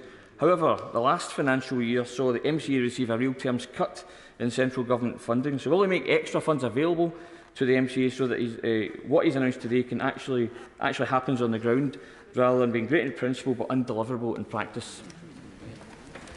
Briefly, Madam Deputy Speaker, I thank the honourable gentleman. I did mention that I'd be working with the International Labour Organisation. I'll also be working with the International Maritime Organisation, who are headquartered globally, of course, in London, on making this a global move. I want to refer him to why some of what he said wouldn't apply, because once we've changed the Harbours Act 1964, it would outlaw the ability of needing to end up going to a tribunal on the 25% uplift and the rest of it. I think I'll leave it there for brevity. Natalie Elphick. Thank you, Madam Deputy Speaker. I warmly welcome the strong package of measures announced today. Does my right honourable friend agree with me that the behaviour of the directors of P&O is disgraceful and they must be held to account, that the Dover-Calais route must be operated to the highest safety standards, decent pay and conditions and on a level playing field? And will he continue to work with me, as he has done since this disgraceful act occurred, to do everything possible to support the Dover-Calais Sea Corridor and the Dover community? Madam Deputy Speaker, I want to thank my honourable friend for her incredible input into this, right in Dover there, at the front line of any impacts when ferries are not running. Her contribution and assistance, her guidance have been absolutely invaluable. I'll absolutely step up to her asks on this. And in particular, I just want to stress, I think probably on behalf of the whole House, in this House, we find it unacceptable that somebody would deliberately and knowingly and wantingly go out of their way to break the law in sacking these staff. We will not take that line down. The law will be changed. And I'm afraid P&O Ferries, although as of last night didn't realise it, will have to U-turn. Bradshaw, I'm so sorry. Don't worry, Madam Deputy, it's a common and embarrassing mistake for the other one. Could he explain in a bit more detail why he thinks he doesn't have the powers to seek an injunction to prevent this company behaving deliberately, disgracefully and, as he just described, illegally? I'm grateful to the honourable gentleman. Look, I've taken a lot of legal advice this last 10 days or 2 weeks, and we simply have not found the power to exist in the form that he describes. And maritime law is complex. It's also international in nature. And so we have looked through every possible solution, and the Harbour Act 1964 is the way to deliver this. But in the meantime, to have the Maritime Coast Guard Agency making sure that we can bring these benefits much sooner than the laws pass through this place. Stephen Metcalfe. Thank you, Madam Deputy Speaker. It is clear that Peter Hepplethwaite has no intention of acting with honour, but I do hope that this package of measures will at least give him pause for thought. I hear the calls for further action against the parent company, DP World. I would just gently point out to those saying that is not without its consequences. As home to London Gateway in my constituency, there are hundreds of people employed there as well. So I want them to act cautiously. However, I do call upon DP World, the parent company, to look closely at the actions of Peter Hepplethwaite, because he is damaging their reputation, he is damaging their relationship with the government, and he's damaging their relationship with me. Get him to do the right thing. Madam Deputy Speaker, my honourable friend's absolutely right about the reputation of P&O Ferries being ripped to shreds in 14 days in a way that I can't think of any other company in corporate history. It's very important that their owners understand they are very, very welcome in this country to invest and to create employment. But we take employment law seriously, and they need to understand that, and they need to deal with this P&O situation. Otherwise, that will not be smooth. Alistair Carmichael. Thank you, Madam Deputy Speaker. I very much welcome the Secretary of State's statement today. I think this is one of the most substantial and significant statements I've heard as almost 21 years as a member in the House who has taken a close interest in the matters of the merchant marine. And I hope that this is the start of a very different practice than that we've seen in recent decades. One of the problems that we've had over the years is that when successive governments were introducing the tonnage tax and refining it, there was a link to training, but not enough link then to post-training employment. That is the sort of thing that's got to change. Protection has got to be given not just to officers but to ratings. So when he's constructing the next round of the tonnage tax, will he listen first to the unions representing the ratings and the officers and not just the shipping companies? Well, needless to say, I'm very grateful for the Honourable Gentleman's comments on this statement. And it is a serious attempt to sort out something which internationally has not been satisfactory for a very long time because of the global nature of shipping. He's absolutely right to zero in on the tonnage tax. As he knows from, I think it's the 4th of April, there'll be an opening for the tonnage tax, the first time in many years. And if we can get this right, we can not only obviously use the tonnage tax to improve the industry, but actually to drive the right kind of behaviour, and with ships, more ships flagged under the British flag, lead, as we do as a maritime nation, not only with the IMO here, but using the tonnage tax to pull those ships along. Damien Green. Thank you, Madam Deputy Speaker. I congratulate my right honourable friend on the package of measures he's announced, and I very much hope they're effective. One of the immediate effects of P&O's disgraceful action has been massively to reduce the capacity of freight to go across the Channel, and that has had the predictable knock-on effects of emergency measures needed on the Kent motorway network, causing disturbance and some misery to my constituents and others across Kent. As well as these measures, does the Department have any proposals to mitigate the problems with cross-channel freight and therefore to mitigate the effects on the M20 and other roads in Kent as well?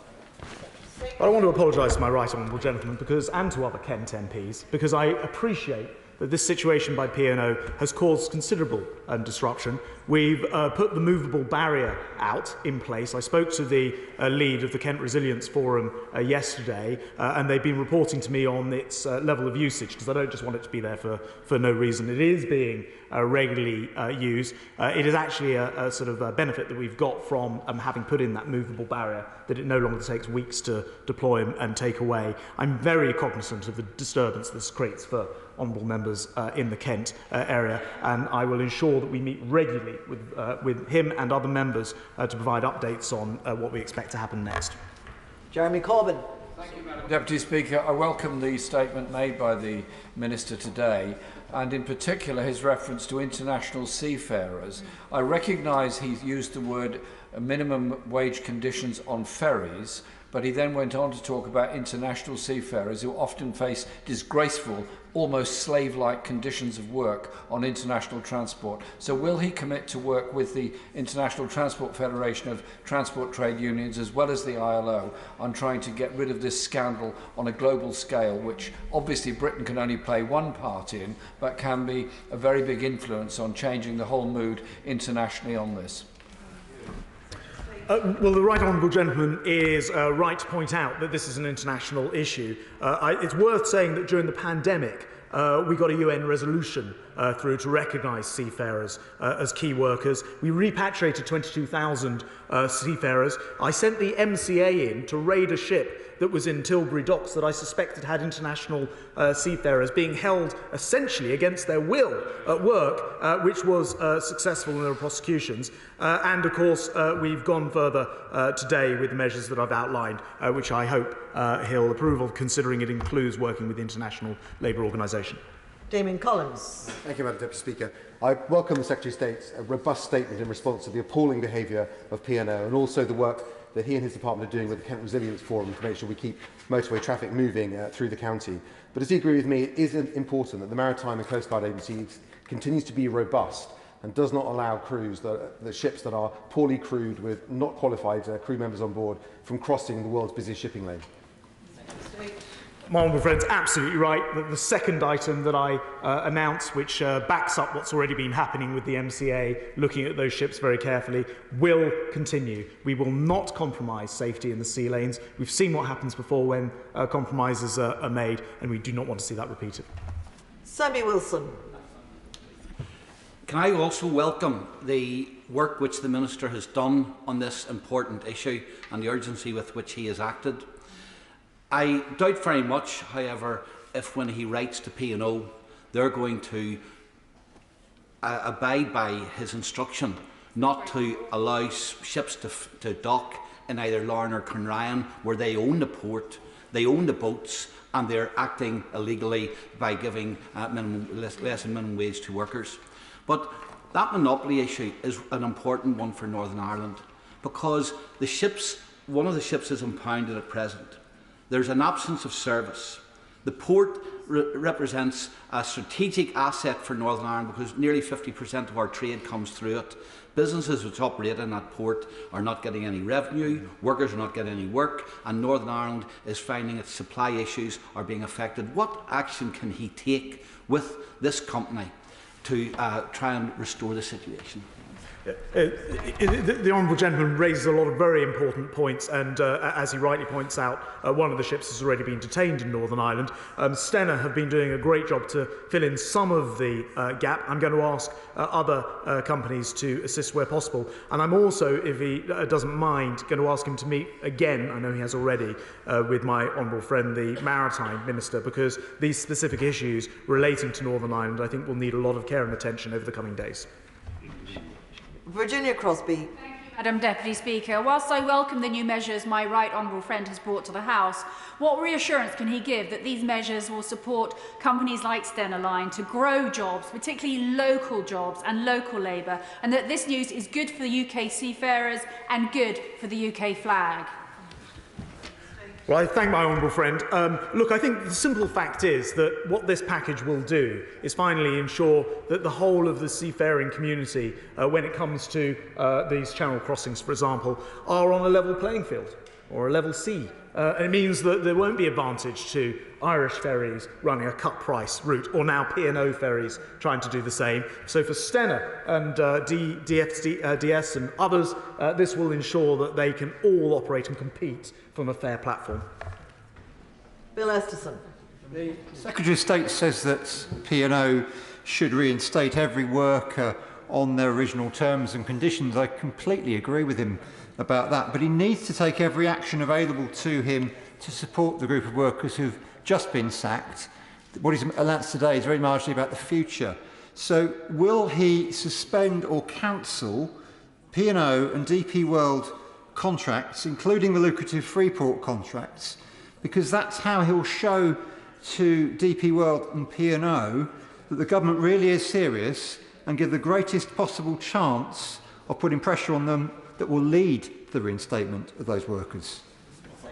Well, I should point out, of course, that the workers involved here, many of whom I've been speaking to, frankly don't really want to go back and work for P&O Ferries in many cases, and or have already accepted jobs elsewhere. I think they'll be looking for a change in that company before they rush back there. The P&O contracts, we haven't found any that exists. He refers to the DP World issue. I have seen, and I think it's the point my honourable friend was making previously, figures quoted for the amount of money in a contract for them. That's actually money that goes to the local authority by and large, and it's for them to then set out how the Freeport operates. But be in no doubt, we will be keeping a very, very close eye on this and increasing the pressure to make sure that the right thing happens with P&O. Alex Sharp. Madam Deputy Speaker, I warmly welcome my wonderful friend's statement today. He's clarified a lot of technical points. I think it will be important to analyse how the cruise ship industry accesses British waters, and also making sure that the critical infrastructure of freight transport isn't allowed to be held hostage again, which is really what P&O tried to do for its own terms. But could I just ask my wonderful friend just on this point, in terms of ensuring that the seafarers are being paid at least minimum wage in our waters, how is that technically going to be done if they're not registered through HMRC in this country? Mr. Speaker, I should just point out once again that P&O cruises are not in any way, shape or form related to what's happened here with P&O Ferries, who are very much the people who are in the dock. So we will, with the ferries, ensure that HMRC and the work of the ports themselves is where that policing takes place. Ellie Reeves. Thank you, Madam Deputy Speaker. Awards for compensation in employment tribunals are notoriously low, with average awards for unfair dismissal at just £10,800. The Minister has announced an uplift of 25%, but an extra £2,700 isn't going to deter unscrupulous employers like P&O. My honourable friend, the Shadow Transport Secretary, has called for unlimited punitive damages in circumstances like these. Will the Minister back those calls? Well, I think actually the simple answer to this, in this case, we want to stop this from ever even getting that far, and we'll do that by forcing them to pay the minimum wage in the first place. What we're not against, I should just clarify, Madam Deputy Speaker, is the idea that sometimes, unfortunately, redundancies do occur. We know that, we've seen it with the pandemic, and we're very pleased that after the pandemic, unemployment is as low or lower than it was before. But we understand business has to change. What is unacceptable is deliberately setting out to break the law when it comes to consultations, and that is the thing that we are focusing on, these 9 measures will ensure we don't get there in the first place, and then there are more punitive measures in place. Laura Farris. Madam Deputy Speaker, I congratulate the Secretary of State on his excellent work, and particularly the very creative and robust approach he's taken to closing the national minimum wage loophole, which makes this whole thing a complete waste of money for P&O. Could I press him a little further on what he was saying about future injunctive relief? Would he consider enlarging the powers of the High Court to order a mandatory 90-day consultation where there has been no consultation? Because it was apparent from Hebblethwaite's appearance before the Select Committee that he saw it as a tick-box exercise rather than a meaningful engagement with the unions to try and minimise redundancies, mitigate the consequences, which can actually and often does work. My honourable friend makes an excellent point, and I just also want to place on record, Madam Deputy Speaker, that she, as a former employment lawyer, has been incredibly helpful throughout this process, as have many others in this House, and I see the member for Hull East is in his place as well, somebody else who's been extraordinarily helpful. And the answer to her question is yes, I will work with my colleagues over at Bays to look at how we can make further improvements to those injunctive procedures. So I thank her for her work, and yes is the answer. Andrew Gwynn. Thank you. And can I also welcome the Transport Secretary's statement today, and also thank him for the seriousness that he's given this issue, because it has been appalling on those P&O ferry workers. He talks about amending the Harbours Act 1964, which I wholeheartedly welcome, and he's urged ports to do that now, irrespective of the legislation not yet being changed. As futile as legal action may be from P&O Ferries, what assurances is he giving to British ports to do the right thing, notwithstanding it not being the law yet? I think it may be helpful to the honourable gentleman and the whole House if I place the letters that will go out immediately with this statement to the Maritime Coast Guard Agency, where I request them to carry out this action, and indeed a response which I believe is already forthcoming. Saki Bharti. Thank you, Madam Deputy Speaker. Like many of my colleagues on this side of the House, I've often advocated for business being a force for good, and that means celebrating businesses that are a positive contributor to society, but it also means calling out bad actors like P&O who have treated their workers so callously. Does my right honourable friend agree with me that this plan today now sends a clear signal to any business thinking of going down this route that the government will penalise any company which treats workers as disposable as P&O did? Yes. Dan Carden. Thank you, Madam Deputy Speaker. I welcome the Secretary of State's statement and his action plan, but it seems to me if the only legislative changes are to give new statutory powers to ports, then this issue of fire and rehire is not going to go away. So can I ask the Secretary of State what conversations has he had with the Business Secretary for legislation so that the outrage that there is, rightly, in this chamber isn't brought back here again next month and the month after and the month after? Madam Deputy Speaker, I think what really set this case apart was the way that the boss of P&O brazenly wanted to break the law, admits to breaking the law, says he'll do it again, and so the changes in this case to the Harbour Act 1964 will deal with that. But in addition, he asked what conversations I've been having with the Bay's Secretary of State. Very fulsome is the answer, and we've been looking across the piece at how employment law operates, and will continue to do so, notwithstanding the fact we want there to be flexibilities in employment law. That's one of the things that leads to this country having consistently lower unemployment than the rest of the EU, for example. Barry Gardner. I welcome the fact that the Secretary of State is considering injunctive procedures where consultation has been ignored and not respected by the employer. Just a shame that his party failed to vote for it in October. Will the Secretary of State say if the statutory code he is introducing will create any new criminal offence? If so, what is it? Who can enforce it? What is the penalty? Or does it, like previous codes of conduct, simply issue a set of recommendations that bad companies can ignore? Thank you, Madam Deputy Speaker. So I should say to the honourable gentleman that the detail on that was actually set out by the Business Minister yesterday in this House, and I'll make sure that he gets a full note detailing the answers to his question. Rachel Maskell.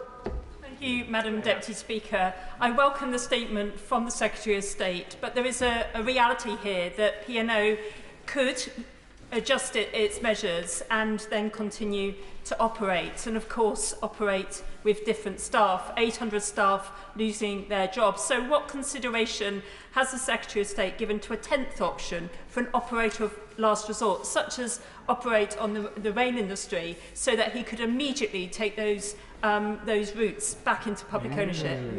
Well, the honourable lady will be interested to hear I have considered an operator of last resort model. When I look at what happens at sea, it's somewhat different to what happens on the railways by very nature of the fact there's open sea but specific lines of rail in existence. And in this case, of course, we've got the beauty of competition. So we've got Stena, we've got DFDS, we've got some others in that market, and they are plugging the gaps so that we're, from a capacity point of view at this time, okay. And the grand finale, Paul Turner. Thank you very much indeed, Madam Deputy Speaker, and thank you for accommodating me.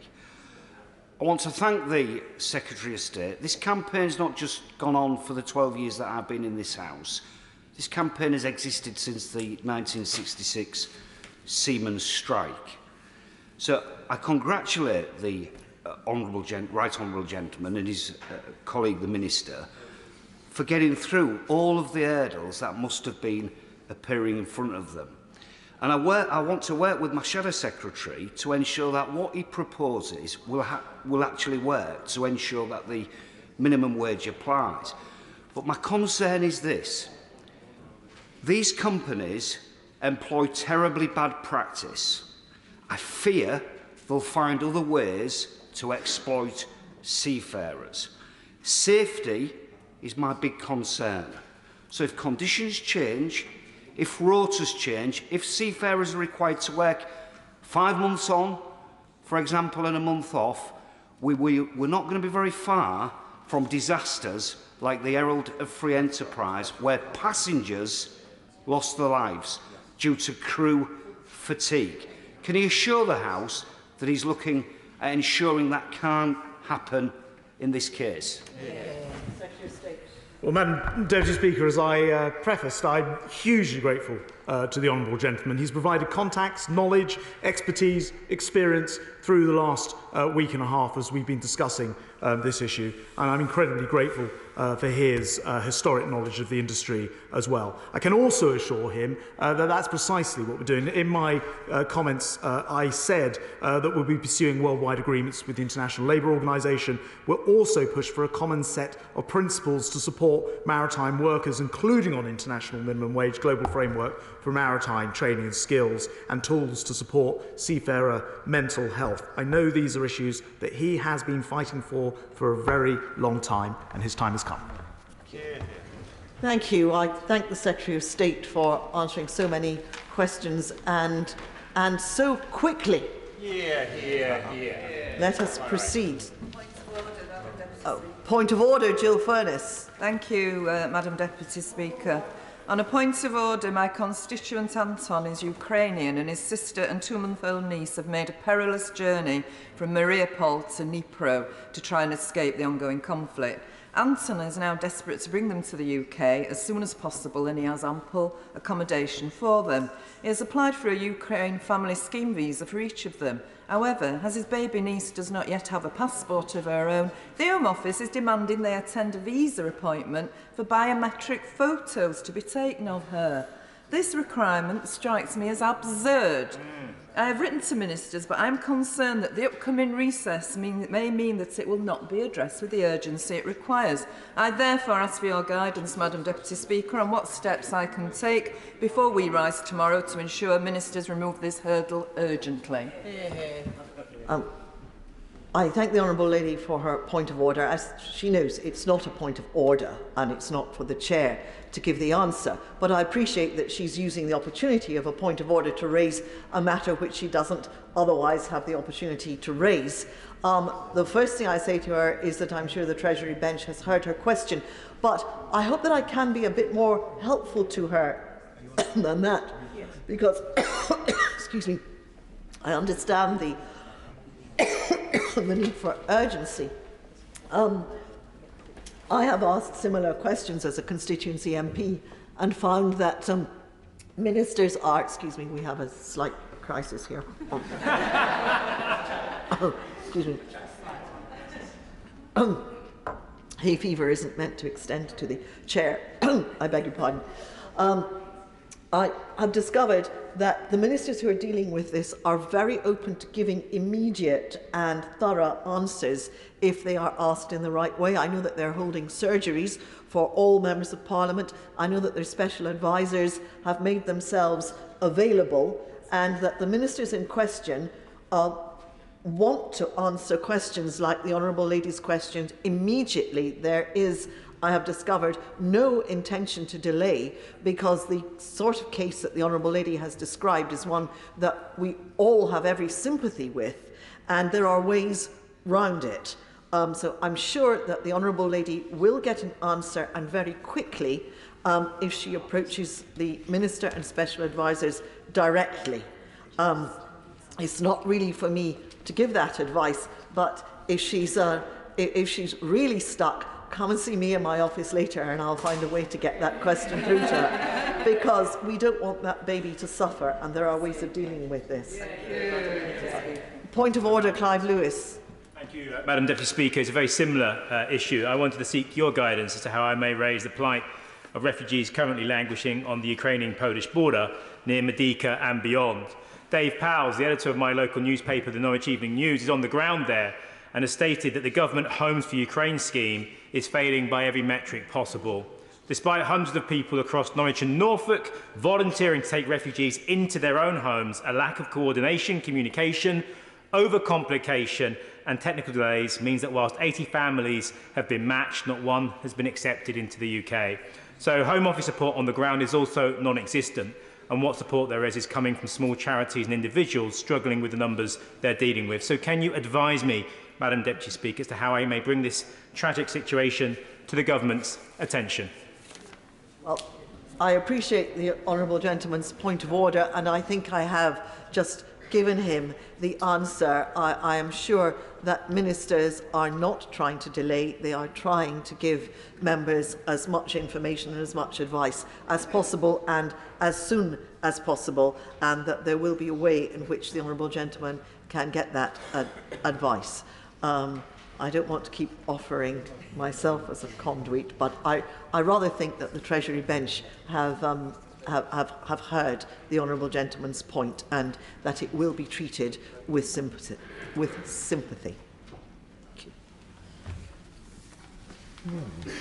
So, we now come to the 10-minute rule motion. I call Mr. Steve Brine. Madam Deputy Speaker, I beg to move that leave be given to bring in a bill to make provision for the purposes of increasing uptake of NHS breast screening programme appointments, including groups currently less likely to take up such appointments, to extend eligibility to that programme to persons at an increased risk of breast cancer because of their family history, and for connected purposes. Last weekend saw, of course, Mothering Sunday. For many of our constituents, that meant a time to catch up with mum, maybe have lunch, maybe go for a walk or buy some flowers. My little ones did that for my wife.